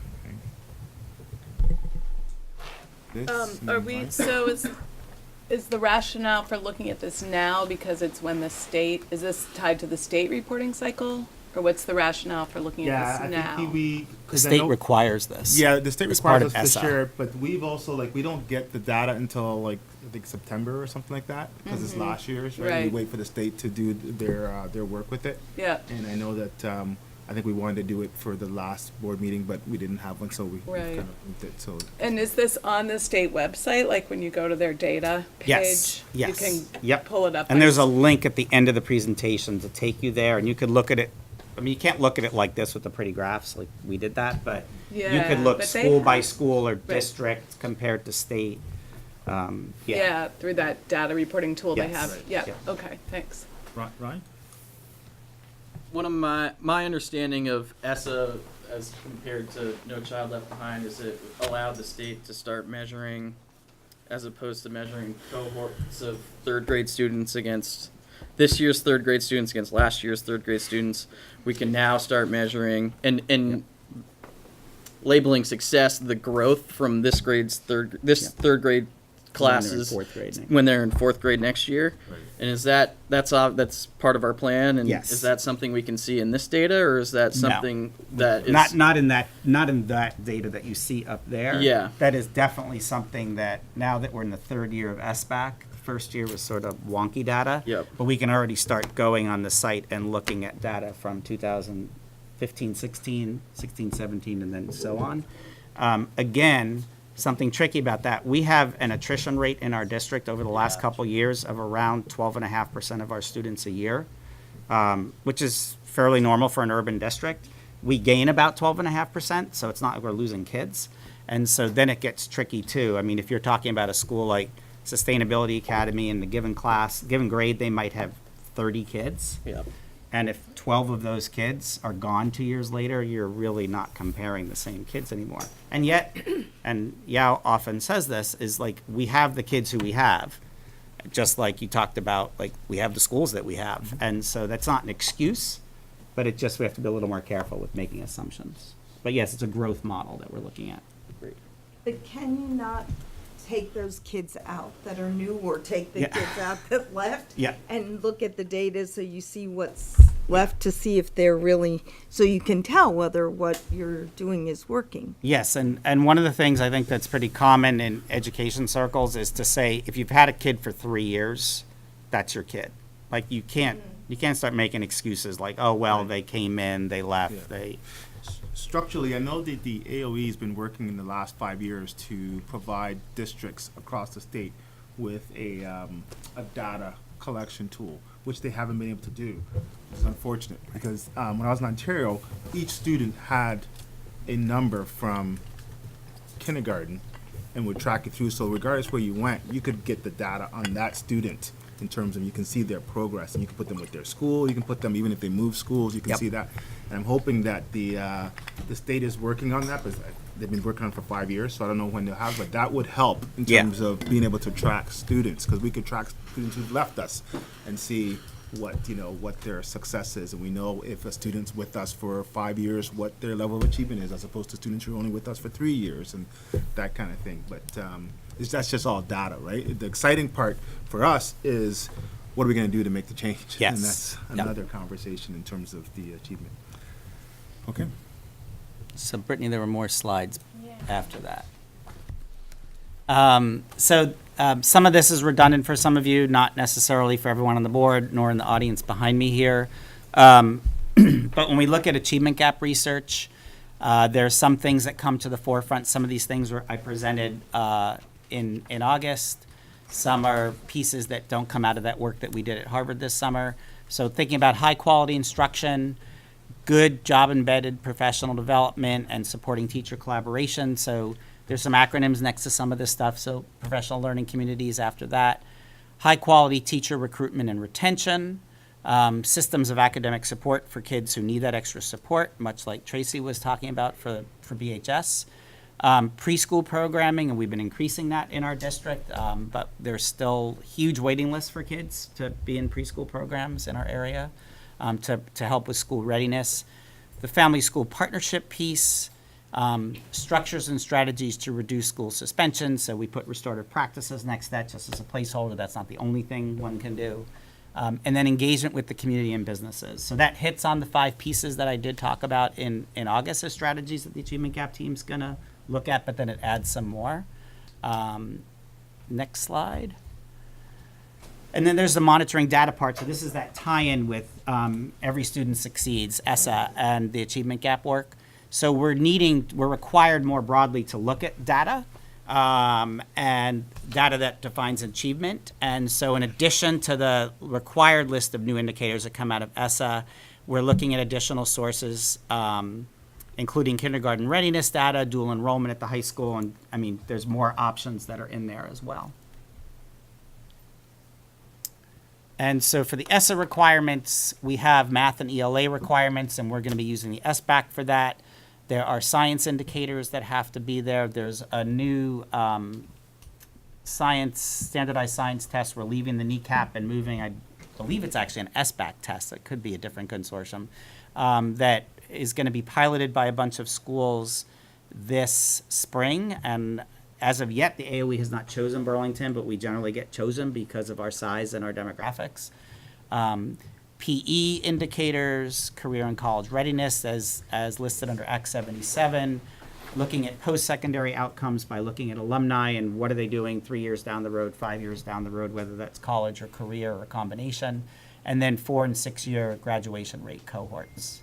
So those are some of the ESSA requirements that we are required to look at, some of which are new. Something that is not there anymore that was under No Child Left Behind was looking at social emotional issues. And so that was a piece of NCLB that ESSA eliminated. That doesn't mean that we're not going to. And so we are looking, for example, at our discipline data, keeping that. And then that link, if you just want to click on it just so people see, this is exactly what several of you are referring to. There's the AOE site. There's all these drop downs. You can choose any district, any school in the state of Vermont and start looking at testing data. Okay. Thank you. Victor? You get to go to bed? Trevor? You get to go to bed now. Yay. Thank you. So there you have it. All right. Bonnie? Sorry, Bonnie. Hey, you weren't. All right. So following our theme around data, one of the things we've done this year is we've kind of expanded on the equity inclusion data report. And normally this data report was traditionally brought to D&E, and now it comes to board, and it's also going to be part of the monitoring reports in the policy governance.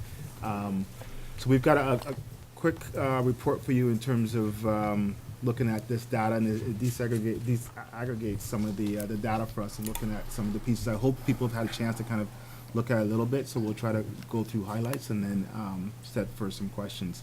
I have beside me Bonnie Johnson-Aiden, our district lead principal, and among many other duties, Bonnie has helped with the compilation of this report and is doing Herculean work in terms of ensuring that our principals are aware of these pieces and how are they looking at integrating into their school improvement plan. So when I arrive, they have really well-rehearsed responses in terms of actions to take forward. So pass it over to Bonnie.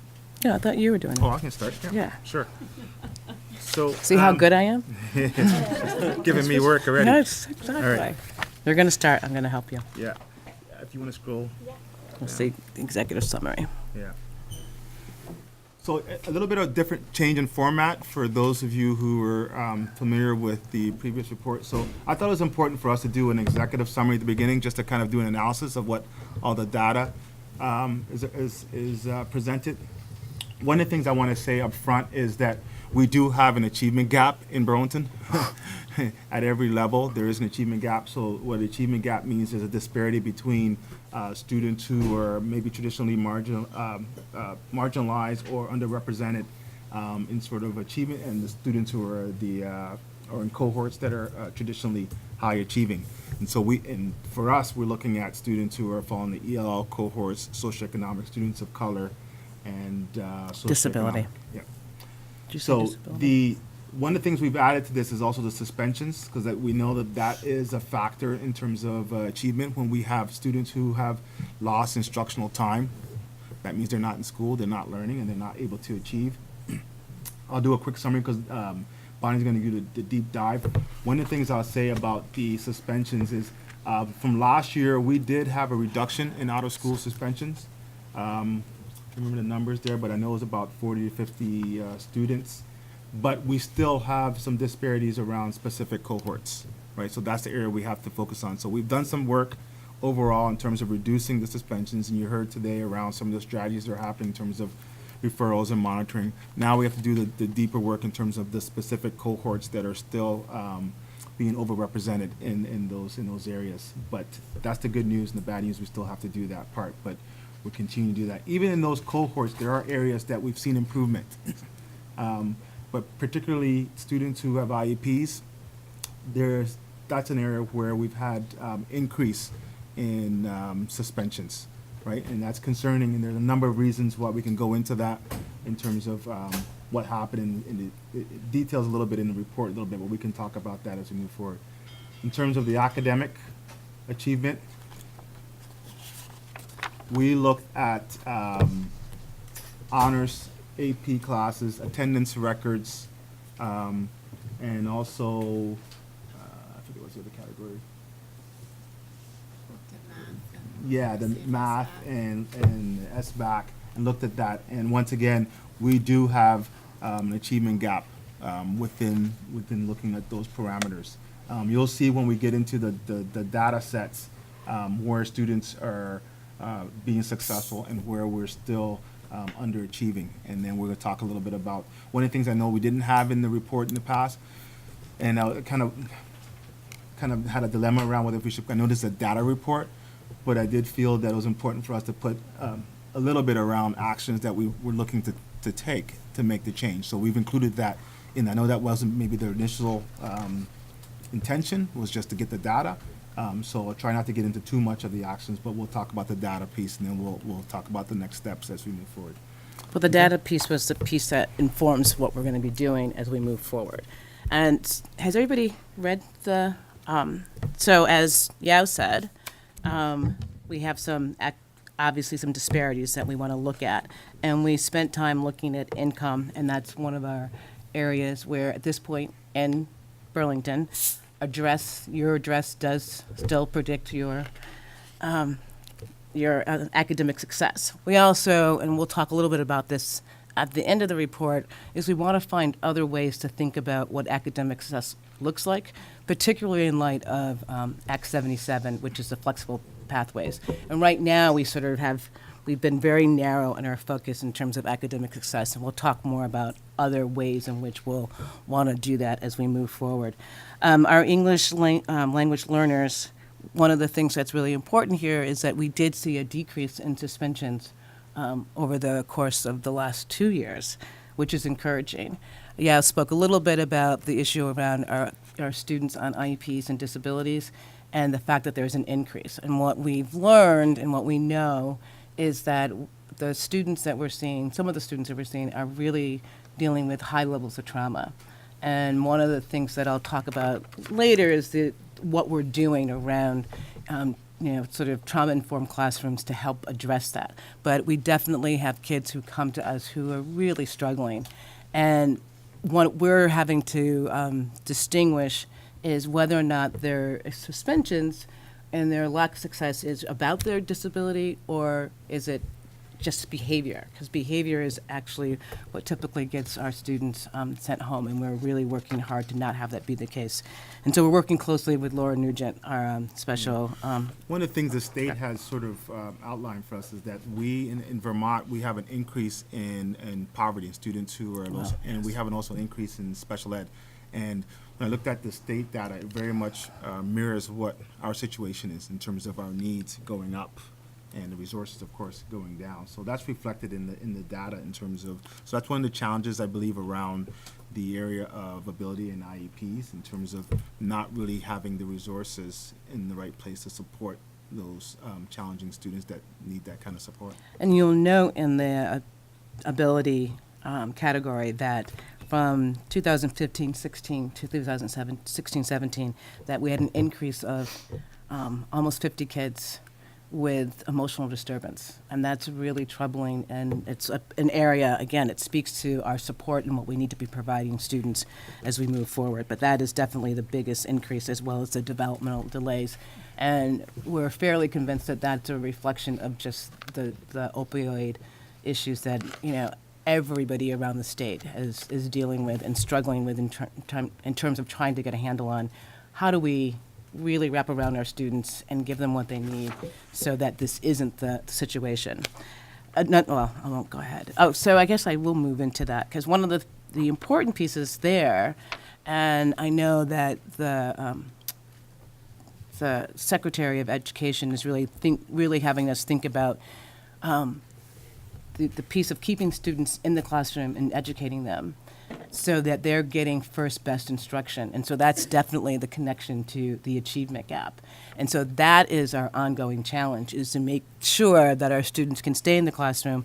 But we need, in order to do that, I think Victor spoke to it, Megan spoke to it earlier, is that piece of having principals really be able to be instructional leaders within their building and give our teachers a variety of ways in which they can address those issues. And that really comes through in terms of professional development.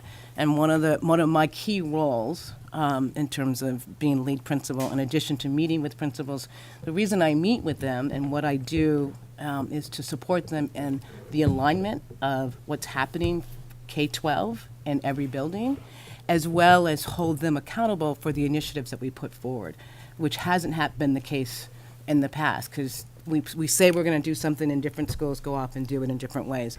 My job, as I see it and as I've been instructed by Yao, is to make sure that every principal, every school is doing what we're asking them to do. And I was very pleased tonight to hear, and I think you heard the themes coming through loud and clear, because we have been talking about that. Our focus is definitely on first best instruction, interventions being second, but really making sure that all of our teachers, all of our principals understand what that looks like. And part of our work this year in terms of principal professional development is to calibrate our work so that every principal knows what good instruction looks like. So I heard, Liz, you asked a lot about making sure that the outcomes at both schools are the same. Well, one way to ensure that outcome is not only in terms of what we offer, but making sure that every teacher is teaching the best they can, and that only happens if principals are in the classroom. So that's a really big piece of the work in terms of the achievement gap, as well as the alignment of our other initiatives. We've talked, I know people have talked about PBIS and restorative practices, trauma-informed classrooms. All of that work provides a foundation to really good instruction. But you need the foundation because our students need to be ready to learn. And so that's where the restorative work, and again, I think you heard consistently from every principal that was in front of you that each school is somewhere on their journey in terms of restorative practice. And again, that happened in every school, particularly at the beginning of the year, and they continue to do it. And we're really seeing in certain schools a definite decrease in terms, or an increase in positive behavior, and certainly a positive culture and climate that is really important in terms of informing that work. Before you wrap up, I want to just...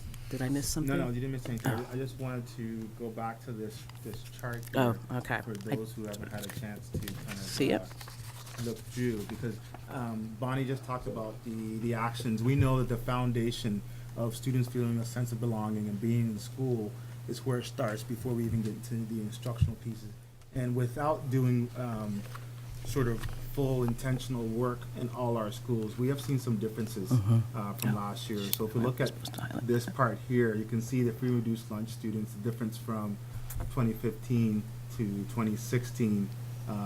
That's significant in terms of 6% there.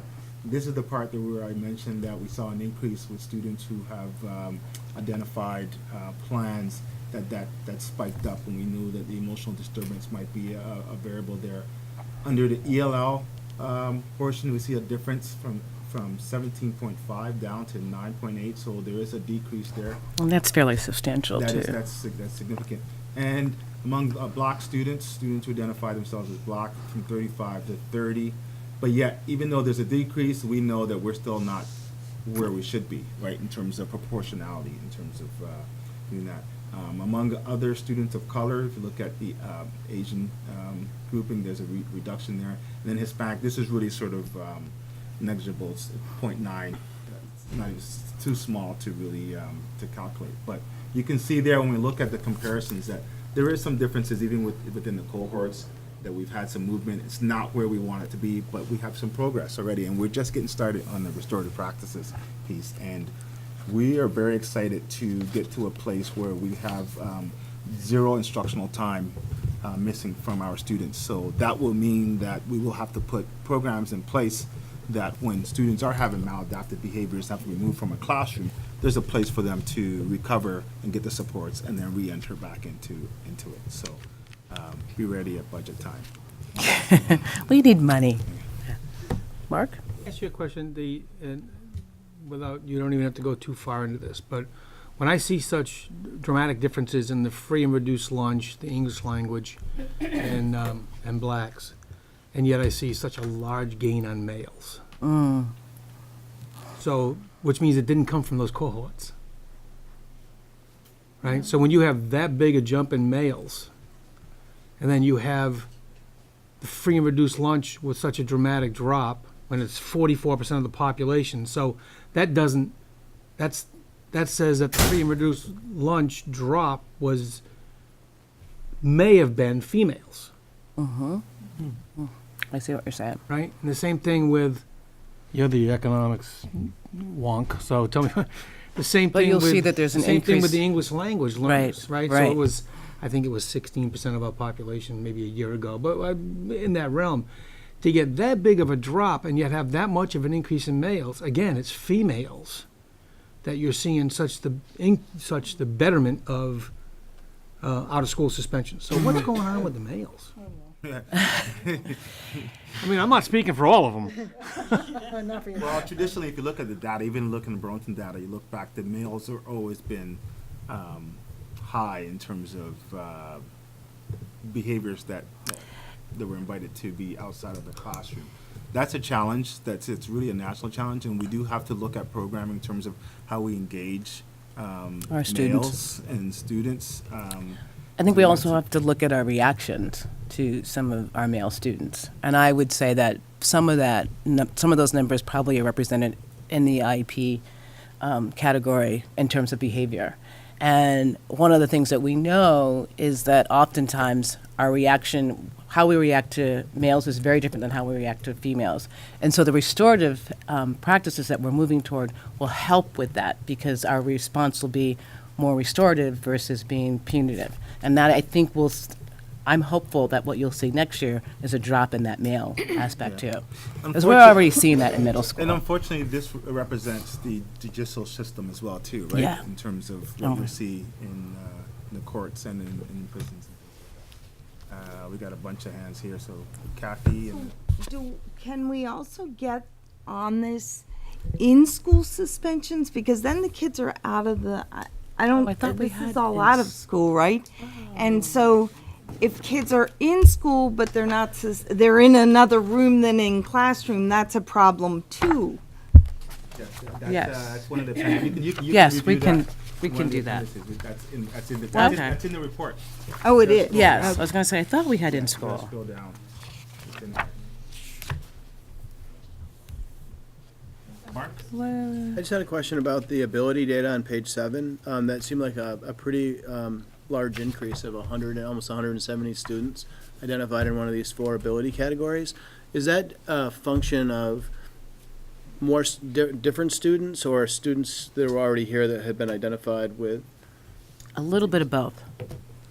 We've definitely had an increase in students, and oftentimes what we're discovering is a number of students that we get are identified already, and then we have students, and oftentimes what happens is kindergarten, first, second grade students aren't identified, and they don't necessarily get identified until they're in 3rd or 4th grade, because that's when kids are no longer learning to read, they're reading to learn, and then you really start to see the discrepancies between the students. So I think that's a little bit of both. Liz? Anne Oh, Anne. was making, Okay. and then I'll let you Liz. do this. In terms of what's happening with the males, it's national and it's in college too. And I just learned yesterday that St. Mike's has hired a full-time person to keep the males in college. That's his job. Wow. So however he does it, getting kids involved in the community, but his job is to keep them there. Yeah, I was curious about the attendance data because I noticed for all of the categories, it was the lowest it's been in like 4 years. So I was just wondering if there might have been something weird that happened with the data. Because all of a sudden it was like, people aren't showing up for school anymore. Well, maybe that's Just because they true. took attendance at 9. Where is the attendance? This is Oh, on Page it's the last 17. table, and I actually haven't looked at it that closely, I'm sorry. It is interesting because as you would recall, Megan and Phi identified tardies as an issue. Yeah. And certainly that relates to attendance. And so I'm not sure if that's in there, but we certainly saw that number higher than before.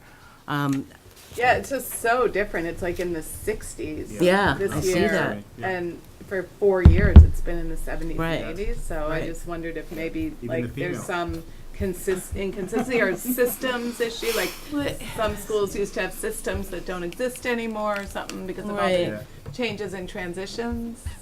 It This could might be interesting to It could find be, out. it's worth looking at. One of the things we are discovering, even with a number of our kids, is the increase in anxiety, school-related anxiety, and Yeah. it's challenging. That's like a I don't think millennial it's real. phenomenon. Yeah. It really is. It's too consistent. All right, We also don't know what 69 is. Let's wrap it up. Oh, so, moving forward. Moving forward, we will be working to align, I think, again, Victor spoke a lot to this in terms of his list, but our goal, obviously, is to align all of the evidence-based approaches that we have identified, PBIS, restorative practices, trauma-informed classrooms, with an equity focus, as well as a focus on the social and emotional needs of our students, which clearly influence much of what we've talked about here. And we'll do that in a number of ways. It's the professional development that needs to happen across the board with principals, teachers, paraeducators, and the goal there is to create systems so that there's some sustainability and have that, and really, one of my other charges is that as part of the strategic plan, I'm the team captain for the professional development. And the goal is to make that professional development that is deep and not surface level, and that carries over a number of years and is really relevant and important to teachers. So that'll be important. The data, of course, will help to ensure us that we're on track and making decisions that make sense for our students. And then along with that, we also, I don't know if people are aware of just so that how we use our coaches, and they will help support those efforts as we move forward. One of the last statements before we wrap up, that I'm thinking about is the data that we're looking at. I think we need a little this is the other piece, robust, right. sort of holistic data. And there are a number of types of students that we don't really consider in the current data. And if you notice those 5 nuggets here, so things we want to consider is number of students who complete BTC programs, right? Those students, number of students who complete community internships, right? Because those are different pathways, right? Students are finding different pathways.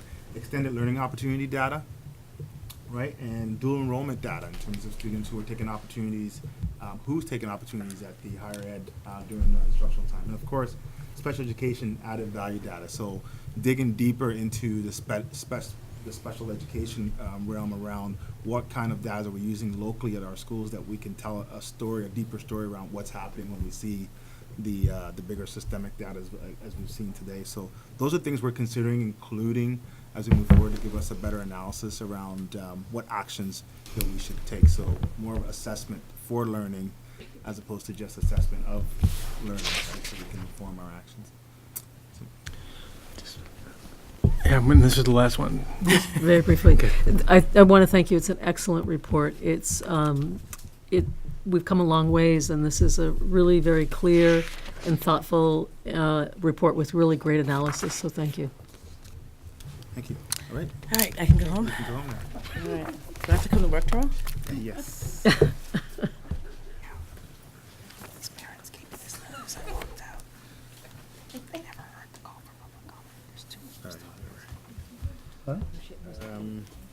What? Her presentation, I didn't see it. Yeah, it was right there. It's it's the equity presentation. Oh, Katie, come on up. Hi. All right. I just want you to know I don't like talking with you at my back, so I apologize ahead of time. My name's Kate Stein. I'm here to talk about the Re-envisioning Committee for Burlington High School. We have had so many really rich and wonderful conversations. We have a large group of people. It's a little bit fluid. We have a steering committee, and then we have a fluid resource committee who come in and ask great questions and make us think, which is always really cool. And in a nutshell, we are at the point where we would like to gather community input on 2 different concepts. One would be a new building concept, and the other is a renovation with a partial demolition. Sorry, I'm really tired, so my words aren't coming. And we have 3 scheduled meetings, which Brittany will scroll down to. The first one will be October 24th here at Champlain Elementary, but in the cafeteria. Wednesday, October 25th at IAA at Wheeler. And then Monday, October 30th at Hunt Middle School. We chose 3 different parts of the city to make it easier for 3 different, the south end's not close to the north end, so we thought we'd mix it up and do that. We will be giving a presentation that is about 30 minutes long, and then we have about an hour and a half scheduled for the community to ask questions and give us input. We've invited the VHS Register to live stream it, so that if you can't make it to one of these, you can watch it. We have plans to have an online, as well as paper at the place, but an online evaluation so we can gather input. Because we're at the stage where we want to gather input from the community, make sure the community knows what our process has been so far. We will then synthesize the input from the community. I'm sure we'll have many more discussions and wonderful questions, and we would love to make a recommendation to the superintendent by mid-January on what direction we think we should go as a community for a new or revised high school. All right. Thank you. I want to thank Kate and the steering committee and Brittany, who've spent many nights sort of trying to gather information together and keeping that resource team together. And now we're ready to sort of have conversations with the community. So looking forward to the information gathering and moving forward. Yeah. And I would love these to be large, meaningful conversations. So feel free, once you get this information, disseminate it. Disseminate it. Thank you. How detailed are the 2 proposals? We're at big concept right now. Yeah. So Just we're tell them which comment you'll find out. well, no. I want everyone to know ahead of time, we're not at the point where we want you to say, I want this classroom here. Right. There's no So- conceptual models or. We have design concepts based on design directives, and the concepts that were done in 2014 are more like squiggly lines, and they've been refined from there. Cool. But they're in draft form. Gotcha. Mark? I've been attending some of the meetings at Burlington High School, and I would encourage every board member to attend at least one of these sessions. They're super informative, and the architects from Black River, John will be there, right? Yeah. So that'll be good too, and he'll be able to answer more in-depth questions about the concepts as well. Thank you. You're welcome. Thank you. All right. Thank you. All right. Nate.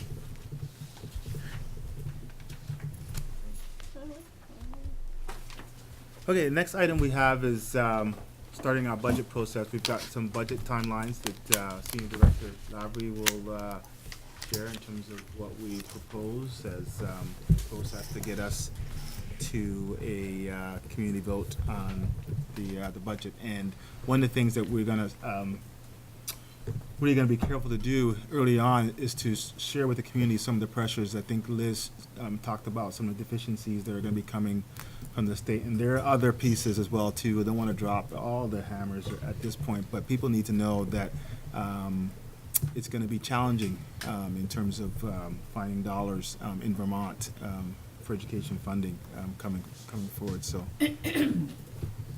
Okay, so as folks can see, and this is up on board docs and up on our budget web page, we have developed a timeline for the development of the fiscal year 2019 budget, and it broadly involves 3 steps. First is what we've been considering kind of a information gathering phase that is largely in October, followed by an opportunity for staff to review that information and start to formulate recommendations that ultimately will come to the board for adoption. So where we are right now is at the beginning of the process, and as you can see, next week we have a series of public meetings scheduled, and I have a little flyer that I will circulate so folks can take one, so they have the actual details here. Pass some around. There's one more. Lost along the way. So the goal of these meetings is to be able to give folks a little bit of the context and a sense of what the environment is that we will be facing from the state and other factors in terms of the development of the budget. We know that there are going to be some significant challenges facing us, not only with respect to what was mentioned earlier around the deficit in the state education fund, but also factors such as the second year of the state's clawback on the theoretical savings in health insurance, as well as other cost increases, pressures on cost increases that we're facing. So that'll be part of the discussion. We'll also give folks a chance to talk about ideas that they have for improved efficiencies, reduced spending, as well as then on the flip side of it is new investments that folks are looking to see us make. So we've got 3 public forums set up next week, and we have one that is a general forum for a broader audience, and then we have 2 that are targeted, one to our English learner and new American families, and the other to our families of students with special needs. We felt it was important to offer those opportunities because those voices are typically not well represented. There's a number of barriers to those folks to be able to participate in the typical forums that we set up. So we've added these forums as an opportunity to specifically target those voices, ensure that they have an opportunity for input and that they feel engaged in the process. We also are going to be launching, as we did last year, an online tool, so folks that can't actually physically make it out to these meetings are going to have an opportunity to participate in submitting information electronically. We're also engaging staff in various forms. Conversations have already begun with principals for them to come up with budget recommendations, as well as their directors, and then other staff through the strategic planning groups are going to have an opportunity to have input into the budget priorities for fiscal year 2019. Let's be clear that even the instruction we're giving to staff as well as community, it's not just tell us what you want, it's what strategies do you have for cost savings? We need to do that part as well as it's not just a list of things that things you want. So we're pushing staff once again in terms of looking at critically in terms of how you use their resources and then put things on the table. So is the strategic planning groups, are those staff strategic planning? Oh, okay. Right.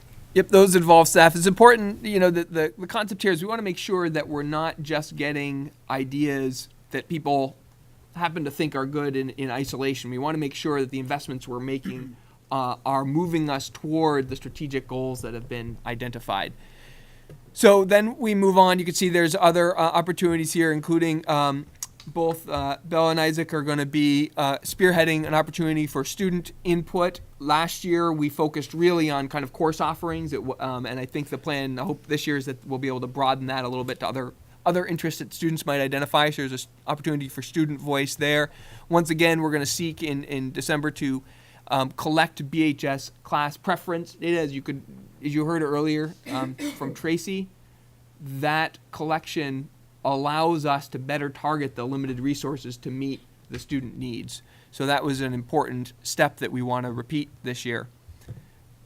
By the middle of December, we will not only be providing a current services budget, but also we'll have the audit update that was mentioned earlier, so folks will know, have a sense of how we completed the most recently completed year, in addition to what we're going to be looking for next year. And then in January is where ultimately the board is going to have to make a final decision on the budget, and we'll spend the next couple of months sharing that information with the community ahead of the March vote. So that is the timeline, and there are in bold numerous opportunities for public input, both at the formal budget forums as well as during the board meeting public comment section of the meeting. And online. And online, thank you. Mark? So I don't think the city council budget presentation should come before the board vote. Traditionally, the board has voted in January, and that presentation's been, is it within the last 10 days of the month of January? It's Last year we did stipulated it somehow. in this order. We told them at that point we usually have a pretty good sense of where we're headed with the budget. There might be, as there was last year, kind of some final decisions. The tension there is you can either wait until you're done and go and say, by the way, this is it, or what the tact we've taken the last couple of years is to give them a presentation where we're 95% of the way there, whatever it might be, just to afford them the opportunity to provide some feedback that we can incorporate into any final changes. Yeah, I disagree with that, right? So they have no input on our budget. They have no say on our budget. It's always been just a courtesy to them. So they could never say, no, you can't do that. Right. It doesn't control. It's just a courtesy for them to be able to provide the input. Okay.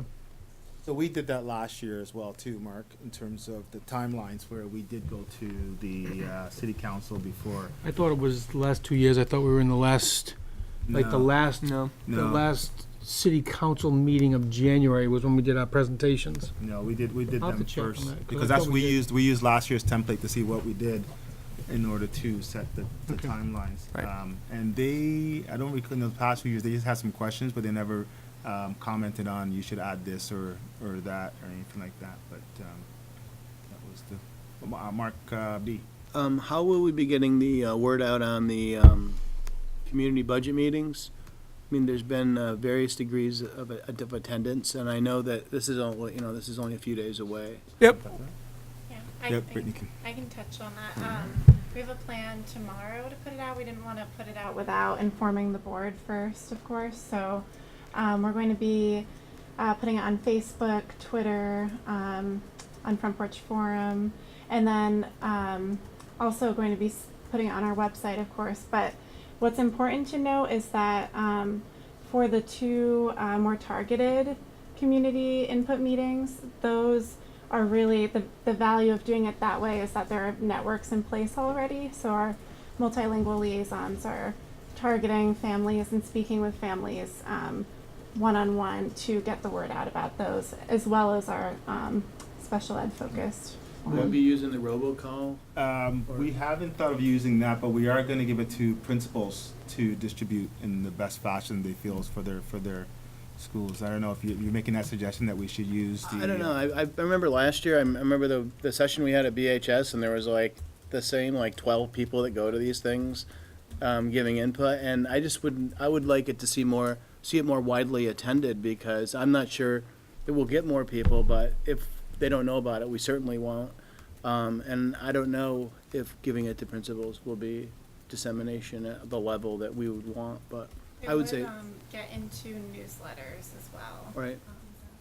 But Probably yeah. should put it on Front Porch Forums, maybe, and Yeah. maybe robocall. I mean, That's it something seems like a good. worthy topic for that kind of a thing.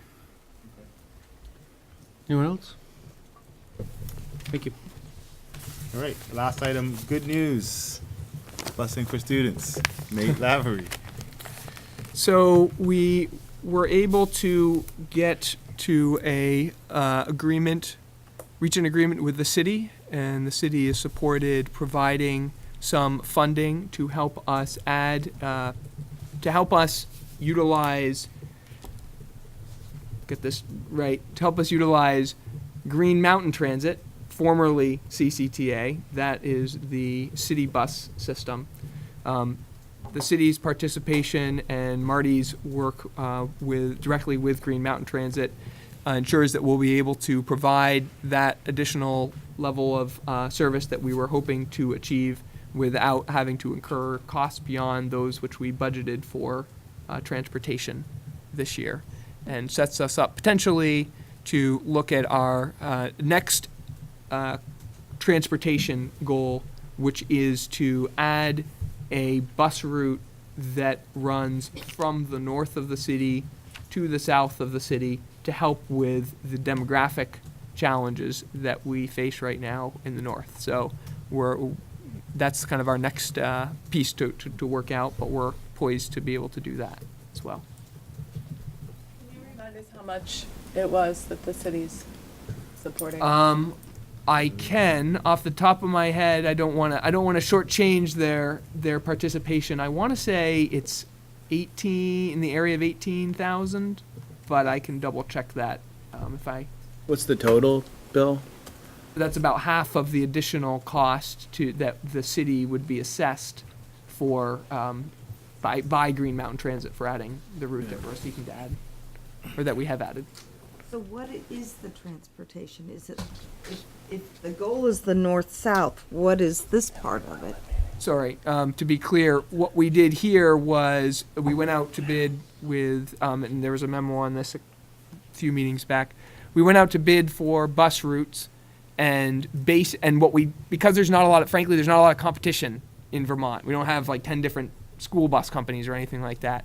But one of the opportunities that we have is to have our students travel on our public bus system in the Okay, community. so it's the normal neighborhood transit. So what we did was work with Green Mountain Transit to change which routes that they are providing that then potentially freed up some money to expand service in the future. Okay. Thank you, Nate. You're welcome. All set? Superintendent, all set? Yeah, thank you. Okay. Can I have, next up is the consent agenda. Can I have a motion to approve the consent agenda, please? We did that. I think we did that. No, we did the agenda. Maybe it was that we said the wording changes. Can I have a second? Chaballo, thank you. All those in favor of the agenda, please signify by saying, consent agenda, please signify by saying aye. Aye. Aye. All those against? Consent agenda passes. Thank you so much. Moving on to number 9, board monitoring of the superintendent prepared reports. Thank you. I know that you've received and read these reports. I'll try to stream through it. Okay. The first monitoring report speaks to emergency superintendent succession.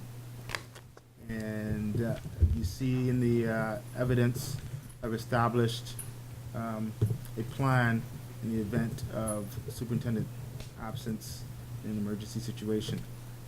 Scroll this down.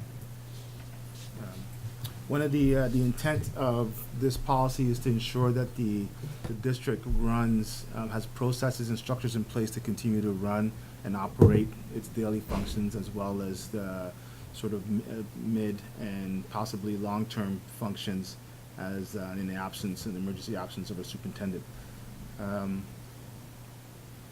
One of the things we've established is a succession team, and the succession team has these members on there: the district lead principal, senior director of curriculum, senior director of finance, senior director of human resources, and of course the executive assistant to the superintendent, who would have all the documents and information from the superintendent's office at her ready to share with that.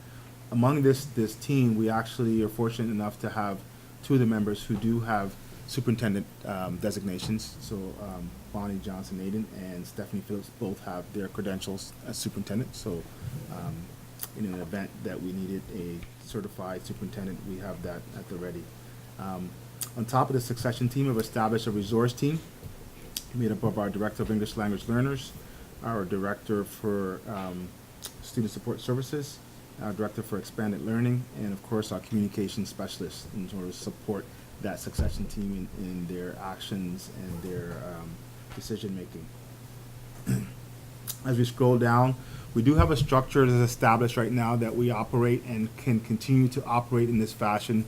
In a situation where there's an emergency superintendent absence, we have an executive council that meets weekly, and the executive council in that time looks at budget processes, monitoring key strategic planning targets, and provides feedback and direction to major initiatives that are happening in the district. So this group would continue to function in that fashion.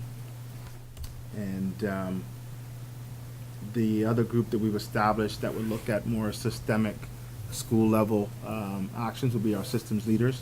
And our systems leaders are made up of all of our school principals, as well as our department heads and supervisors.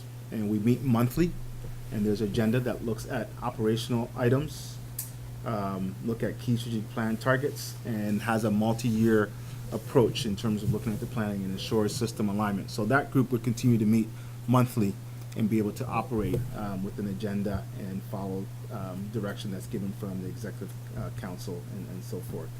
If you look at the report, there's a number of actions that I've listed here that to give guidance to the superintendent succession team in terms of things that they should be following through and who would be in charge and who to get information from, and also collaborating with the VSBA, VSA, and AOE. So that's all outlined in the process.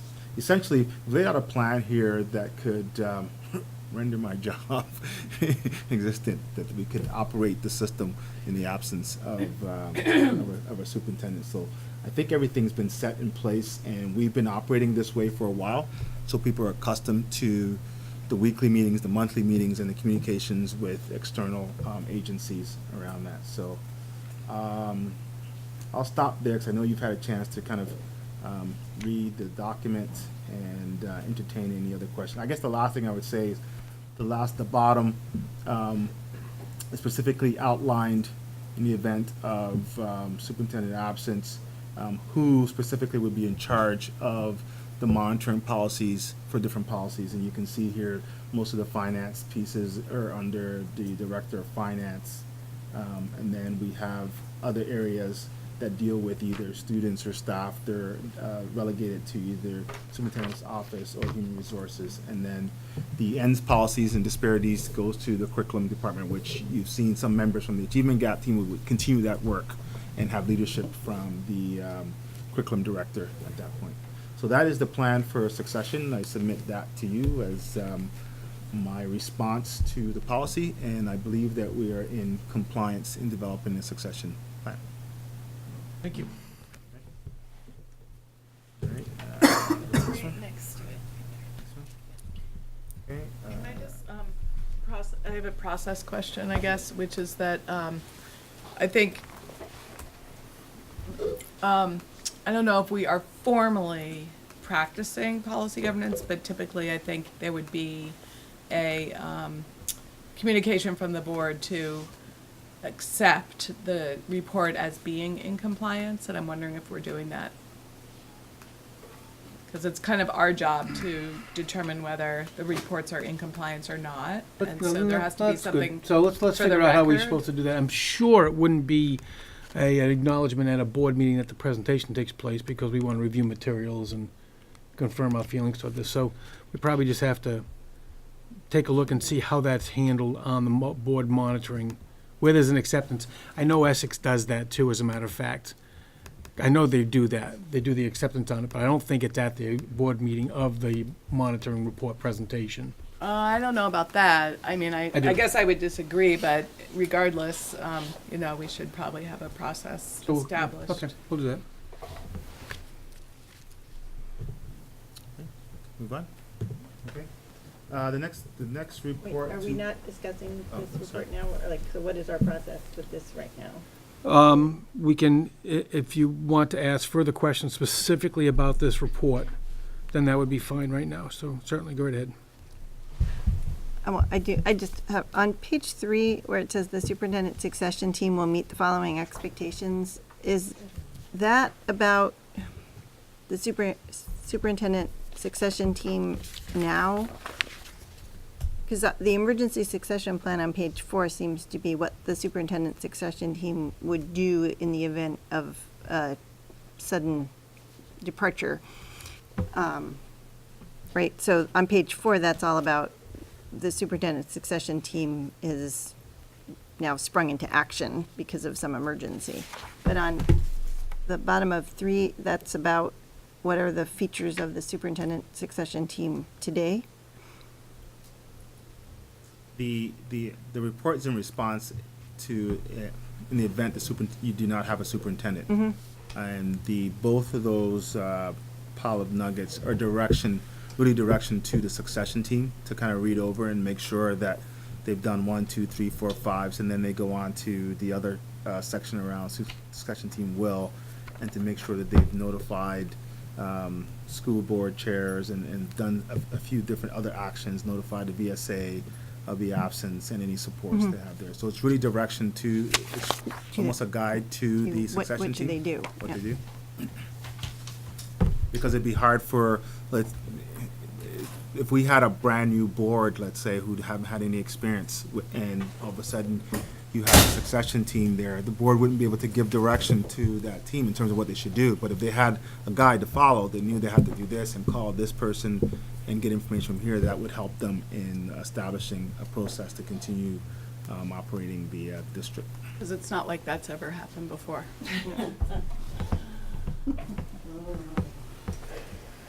Well, my questions were more about this stuff on the bottom of page 3. All of each individual item seems very sound. There's just something about that list that I'm having trouble figuring out what the function of, how I'm supposed to interpret that section. Well, speaking as someone who went through this, I really appreciate the list because it kind of gives the board members a little bit of a guide to what to be looking for. And, if we were really going to write history, it would be about 5 pages longer. But I think the idea is that we know that there are people in the administrative office who have the skills to perform those categories of functions, and that the board should know to expect that of them at a minimum, I guess, which is the idea of compliance, is that we have a framework for what duties need to be filled immediately and attended to and reported to the board. Well, one of the things, I was specifically thinking about in doing this report is I wanted the board to feel confident in our staff. And I hope you've seen today, every single report we've had staff who will come and speak to whatever issue, that they have a command of the issue and they know what direction to take, and they've gotten support from me, but they certainly can run with it if they need to. One of the things I want to ensure, if I were to win the lottery and sail off my boat, or heaven forbid something would happen to me, that I leave a paper trail.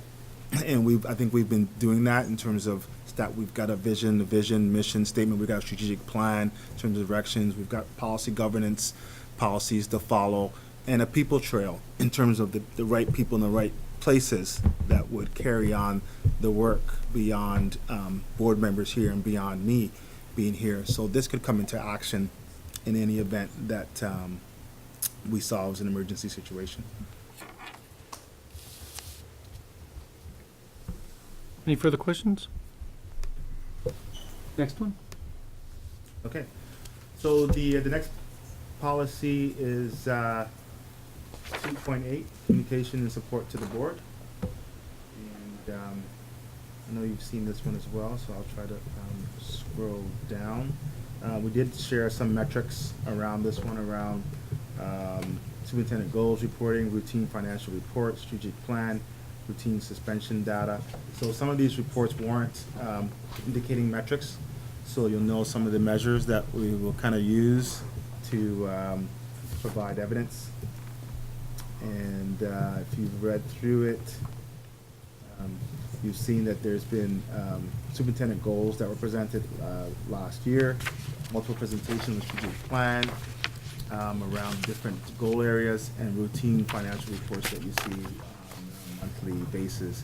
And of course, the suspension data and other data that has been requested to the Diversity and Equity Committee in terms of reporting around that piece there. The next section talks about allowing the board to be unaware of actual and unanticipated non-compliance with any ends or executive limitations policies. We didn't have policy governance last year, but I did the interpretation that I would report to the board anything that we were in non-compliance throughout the year and take any corrective action to that. And I think we were in good standing throughout the course of last year. And then the number 3, neglect to submit unbiased decision information required periodically by the board. Let the board be aware of relevant trends.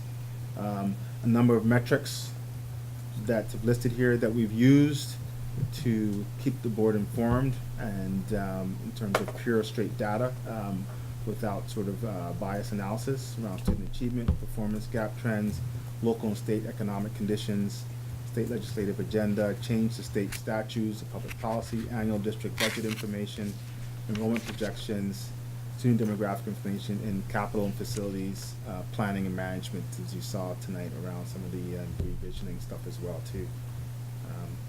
So if you look through the report, there's a number of areas. I'm not going to go through them. I know you've seen it. And what I've tried to do, and I'll try to do this in the other reports too, is to link documents that support the evidence pieces. So you can go through it and you can click on the web page, or you can click on a capital planning page that gives the evidence in more detail rather than creating a 200-page report.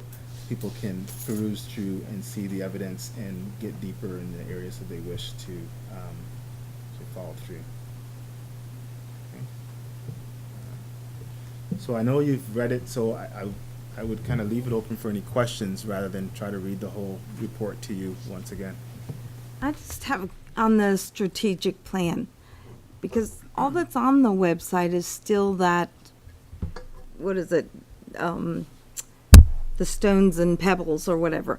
And when are we going to get like the written out strategic plan, or is that still in the making? Yeah, I think right now we have as much as the first year projections and the fourth year outcomes. As we get our teams finish out their detailed plans, and we can have time to upload it onto the website, then we'll upload it onto the website. So you will see in the coming months when we're doing presentations, we'll start to share that information with you. Okay. So you'll see that. Any other questions? Thank you.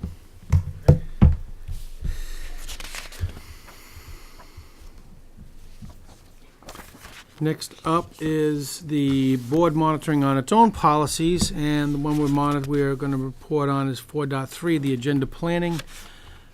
Commissioner Harrington. Can you make that bigger? Thank you to the 8 people who did the survey. It's really, really hard to read. How many people did you say did it? 8. So,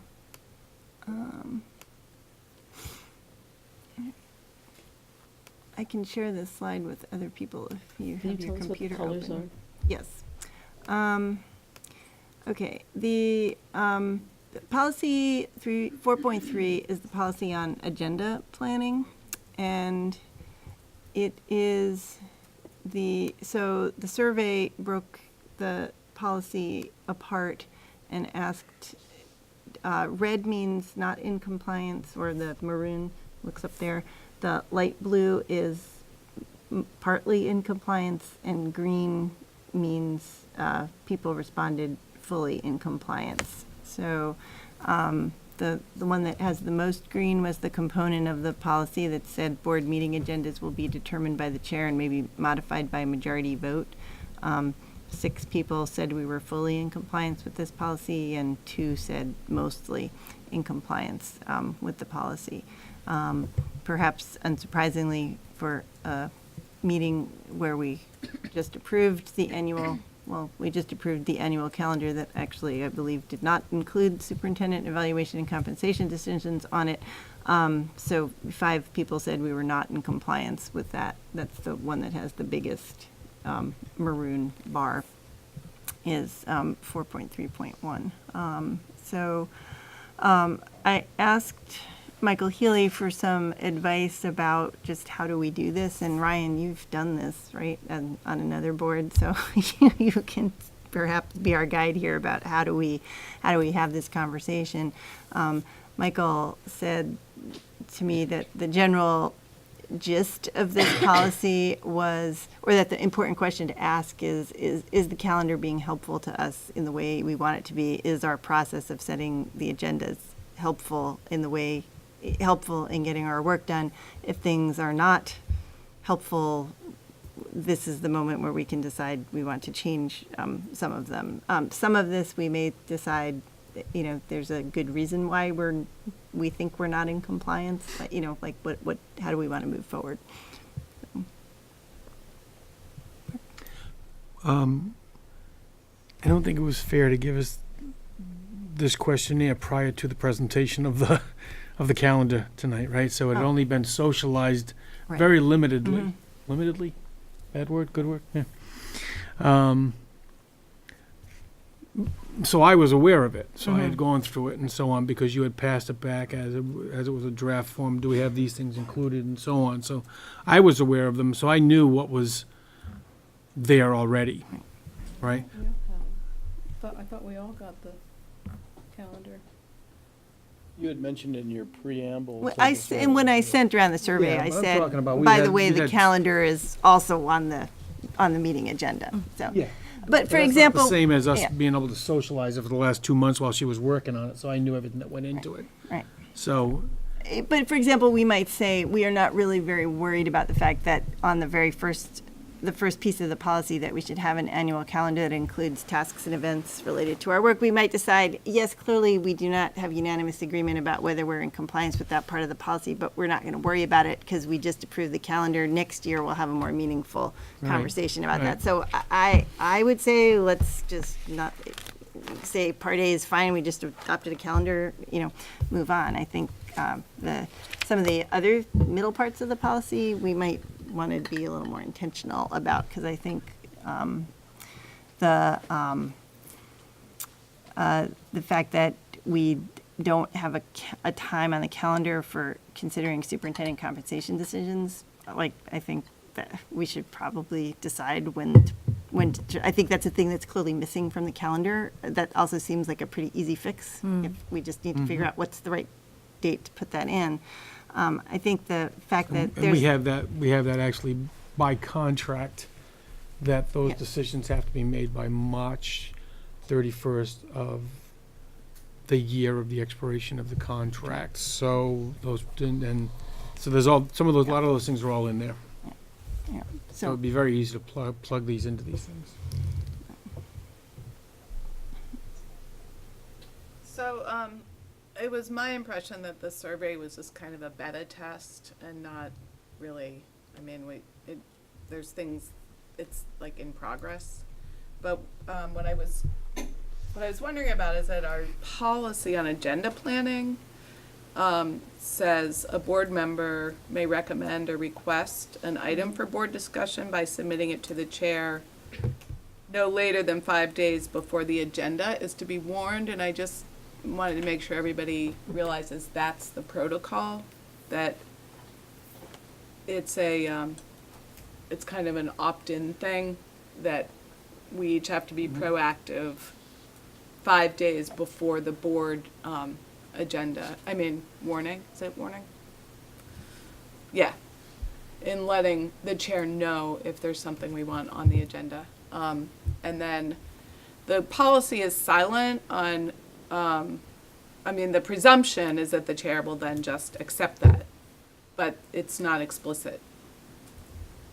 But they're also, I don't know whether we need to put it in there, but we need to get those that have given that to the chair need to get something back saying, yes, it's going to be, or no, it's I not. always do that. Sometimes. No, every time somebody comes to me and says, I'd like to add this to the agenda, and then we say, which almost all the times it's accepted, unless it's gonna be bundled into another discussion that I know is upcoming based on the schedule. So there's, such as if somebody wanted to have I really wanna know about diversity and equity, and it was 2 months ago, what were the most current stats on testing? And I knew on the calendar, even on the draft calendar, that was set up to occur at this month. So that's where I knew that was gonna be covered in this month. But yeah, whenever anybody sends me anything, I always try my best to get it on there. So since we're monitoring this policy, I guess, and in the spirit of policy governance being a dynamic process, my preference would be to actually have the language that says the chair shall solicit agenda items at least 5 days before the agenda is to be warned, so that there's more of an affirmative, reminder, or there's some way of people, that it is affirmative rather than. So it'd probably be better to have it, Brittany, on your side, if you could. I know you like to warn the meeting Friday, right? Well, that's just, we try to shoot for that route Sunday off weekend. Oh, or you're doing it on Sunday in order to get the 48 hour, right? So you do it on Friday, so by Monday before, which would be the first Monday of the month. So the first Monday of the month, a notice should go out to board members to say, respond back today with any agenda item, no later than today, with any agenda items that you'd like to have added. And that would be the first Monday of the month would be that tickler. That morning would go out. It'll be 5 days before the warrant. That's right. That would be the Monday? That works. So you go on Friday, you warn on Friday. Going 5 days before that would be Monday of the first week of the month, since the board meeting is the Tuesday of the second week. So if we know it's always the first Monday of the month, do we need Brittany to warn us? It seems like that, I mean, if it was a date that moved, and I'm not challenging it, I'm just questioning it, because if it's a date that moved, then I would say I would want someone to tell me that, this day, this month it's gonna be on such and such a date, but if I always know it's gonna be the Monday, I mean, I'm good with it either way, I'm just saying that. Because this is a regular meeting, it will always be the first Monday of the month. Because the regular meeting is continually scheduled for the same time period. It's nice to have the reminder, I suppose. Yeah. Could you do that? Could you put a tickler on your calendar?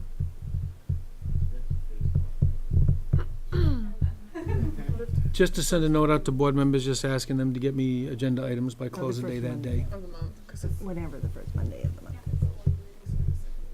The second Tuesday. No, it means the first Monday in the month is always. Because it's warned on Friday. Right. Oh, no, it is possible. If the first of the month is on a Tuesday, the first Monday First could be the Monday day would- before, yeah. yeah. Yeah, I guess it Well- could vary a little bit. Like there was one month where it was really quickly, the board meeting was like that first week, but I'll just plan to. Why don't we just do a reminder the week before? Yeah. And we can very easily just look at the calendar and see how many firsts of the month fall on on a Monday. We'll say 5 A days Tuesday, before on the agenda's Sun- warned. Yeah, that's fine.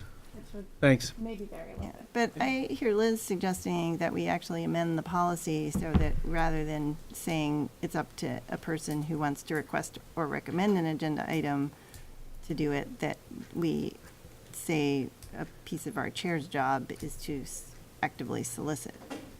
So I'll be in violation if we move a date. Well, we can Which we- figure which out we've done? we can figure out the length. Especially given how much more we have to do and how tired we all are. This might be a moment to say, let's take the idea and come back next month with That's fine. with some language, because there is a whole separate policy about the job of the chair. So that would probably be the place to add this language Right. to. But that would certainly clarify that. Any further discussion on agenda planning? The other policy that I would like to bring language back next month for change is that we are currently following Robert's Rules of Order procedures on the consent agenda, which is that any single board member who wishes to remove an item from the consent agenda can do so.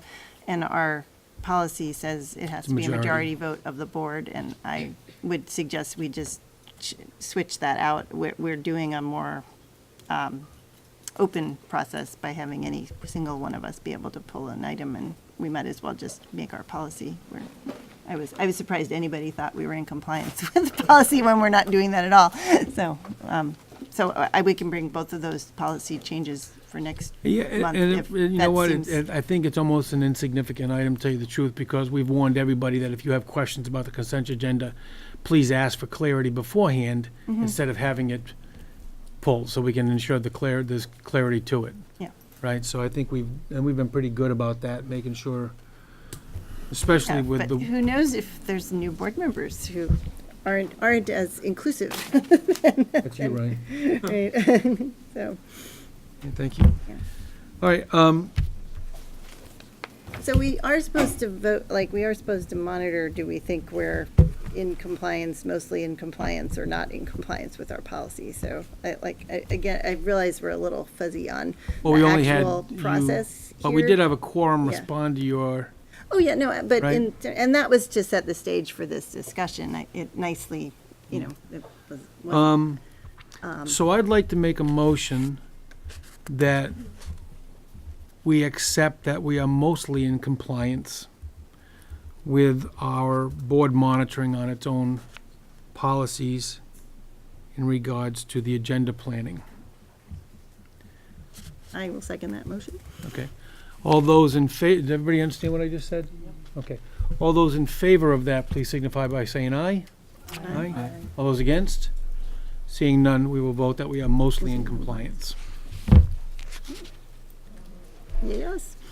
Can't win when you're down the middle. And you can't lose when you're down the middle. I don't like it. So, thank you. Superintendent Obeng, I don't remember what the meeting evaluation and follow-up topic was, 11. I don't remember having, That's part of the board's monitoring of its policy governance process. how it was handled during this meeting? Evaluation of your meeting. Okay. That's, I think it's his. All right. So let's just keep this in line here. So the topic is, we're just gonna review how we conducted policy governance during this meeting. Any discussion? I thought it was a good first Yeah, me too. run because, I mean, to me, I took the monitoring reports as kind of like just make-believe ones because we didn't really have policy governance. We didn't have anything to monitor under the framework, so I thought it was a good, I like the way that you captured so much information in an organized format and put it under categories that applied to the policies. I thought that was really well done. So thank you for making that effort, and I think it actually helps, it will help us approach things in a more systematized way that will be easier to track. And I recognize it was a lot of work for your staff. I really appreciate the administrative presentations and how much detail is provided. I would also ask that all of the PowerPoints be on the website afterwards and that we do that on a regular basis. Thank you. Anyone else? So I really liked it, to say the truth, only because I've been through a time when we did not have a board superintendent succession. So this is just something that's nice and concrete and it's documented and we can pull it out whenever we might need to do that. So that really is, I like that. I like the way that this is, we're proving a history of compliance too. More so compliance, it just gives me more confidence that these items are that important and are getting taken care of.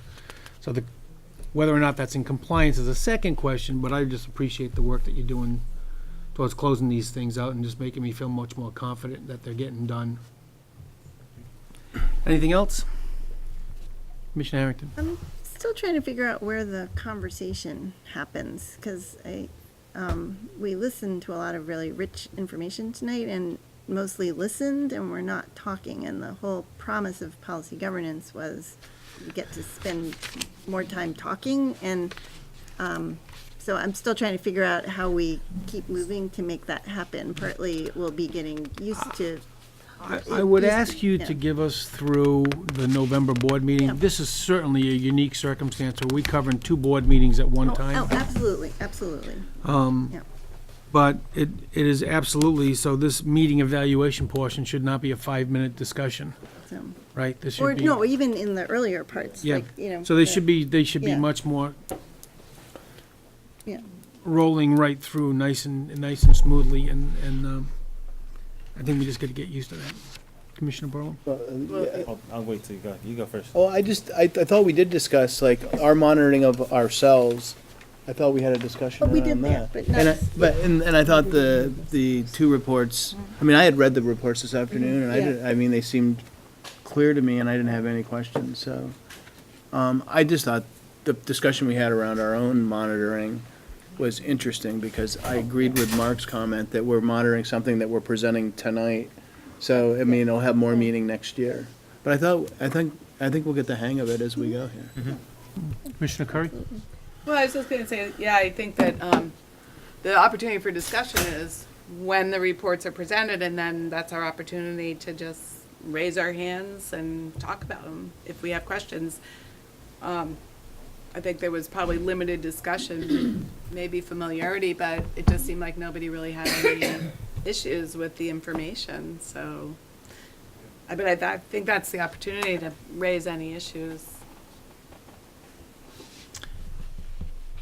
Superintendent, y'all let you be the last one to speak because we Okay, have excellent. got to get to I'll be executive brief. session. The analysis of today, one, I think Mark hit on it, we covered 2 meetings in one, so there's a lot of content to cover. And I do think that the opportunity to have discussion is after the presentation, and I will hopefully not speak to the document as much, just kind of, you've got it, you've read it, and then maybe a couple highlights, and then have questions or conversations, and then we can kind of move on.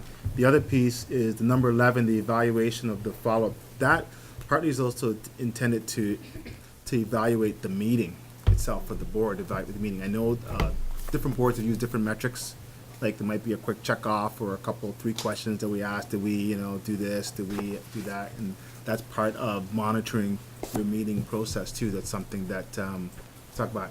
Previous board that I was involved in, we had a Google thing that was sent out, and it was like, 4 questions, and everybody just and automatically the clerk had the data, and we actually didn't discuss it until later if there was something on there. But there's different ways, but that's what that part is intended to. And I think as we go along, we can decide on what works well for this group. But I think for covering 2 board meetings in one, that was pretty good. Can I ask a question of the board? One thing that, when I was on the Public Works Commission, we used to actually have an information packet delivered to our homes prior to the board meeting, which was everything all printed out. And I'm just wondering if that would be of, don't even look at me. I'm sorry, someone smiled at me and then me smile. Oh, you're killing trees. You're killing trees. That's No, no, the whole well, idea of computers. So, yeah, but you know what? I mean, I'm just telling you that it was. a good idea. It You was. could print it out. It worked out very. Not everybody does, right? And then Right. we get bad Wi-Fi, and people are upset because they take counted on the Wi-Fi. The Wi-Fi is not working, and so Well, we on. This can is one of the change that. reasons why. The this is one of Wi-Fi reasons has to why these work. packets were Well, we delivered. have to so. be at a school where it works Right. Right. all the time. So it's just something to consider, that if people are having a hard time because you like to have it in front of you, it's really isn't that big a deal to print out. The packets for DPW used to be this thick. But, getting it to our houses so that we could at least have something to carry in here and everybody would have the same information, and, presentation on the board can be small, you can't see the numbers, the colors get distorted and so on, so it's just something to think about. But sometimes Commissioner? it's easier if we get the information earlier than 4 days before the thing, because if you're aware, you're not have enough time. So, yeah, I'm off. But I'm wondering, it doesn't have to be a packet. Can we not put the stuff that goes with the board, with the agenda on there earlier so we have it? You mean earlier than when we get the agenda? Pardon? Earlier than when we get the agenda? Yes, because you get the agenda 4 days before the meeting. And if you had, at least I to, sent the monitoring reports Huh? I sent the monitoring reports to you prior to the meeting. right, you Right, so did you- this time. Yeah, so we'll Right. try to do that, but I don't know, but we couldn't put the whole agenda up on the website, because then that means we're warning it for a meeting, right? And it's not usually done until we've done. Very all- close to yeah. that Friday, things are usually changing that Friday. I hear on- what you're saying, on we'll try to Brittany. get you information about any critical pieces earlier, so you have more time than the 4 days to kind of Right, review it, because right? when we used to get board packets, Yeah. back when I was on the board before, it was a week before the board meeting, so you had enough time to Yeah. read it all. And I don't know whether you don't want it out on the board docs that early or what, but if we could just get it so we had it before I don't know what the reason is that it's only 4 days Yeah. before. Well, one of the things I think the board needs to continue to talk about and really decide when there are issues, like that's not, sometimes we do things and we create issues, right? And I know I've been part of boards where all the information was, you change the timelines and you're like 2 weeks before it's already done, so everything's done. So that means you move back all the timelines, right, in terms of everything being done. And so there's like 2 weeks before you've gotten all the information. So that's something that you can look at in terms of the next cycle, if that's something we want to do, is to move that back. Then we're not doing, you know. It can cause a problem in that if anything happens in those 2 weeks, it will not be heard for a month and a half until the following board meeting. If something happened, what? Within, If something happened that you wanted to have it as a discussion point at the board meeting, we would not, because we had wanted it so far out with materials and having it posted, you would have to wait up to a month and a half before that could be heard, because you'd have to wait until the following month's board meeting to get it on the agenda. I get that, but then don't warn it. Just give it to us, send it to us. I Yeah. mean, I just don't understand how when we had board packets, they came to us over a week ahead of the board meeting, and why, and so now it's on here and we're not using paper, so, but why it can't be a week, or if you don't want to put it on the internet, then just send it to us in an email or something a week before. Do you get what I mean? It's not the, Yeah, I'm not running into the issue, so I certainly understand that you need it. I'm not, but by law, we have to warn it 2 days with an agenda, so it's 48 hours, so we can see what we can do. yeah. I have one comment on evaluating this meeting, and, a nice space. This was very uncomfortable. And so I'm hoping, if we're gonna have it here again, I'm gonna move tables a bit, just warning you. So just so that everybody can see that and that at the same time. That's one thing that we always I run know, I know. into, right? So, So don't do that without checking with everybody first, okay, okay? yeah. Ryan? Just in terms of evaluating the meeting, I'll make the suggestion again that we, for future meetings, we add a standing agenda item that's 5 minutes at the end to talk about future agenda items. When decision points come up that maybe we didn't think about, like when are we going to evaluate the superintendent? Where do we put that on the calendar? That's something I'd like to see on a future agenda, and it's just top of mind right now after this conversation, and so we can quickly look at our calendar, have a conversation about something that might fit, or if we need to talk about it further. We all set? Okay. Can I have a motion to consider executive session to discuss contract negotiations where premature disclosure to the public could put the district at a disadvantage? Commissioner Barlow first. Can I have a second? Second. Commissioner Judson, all those in favor of going into executive session, please signify by saying aye. Aye. Aye. All those against? Motion passes. We will now go into executive session.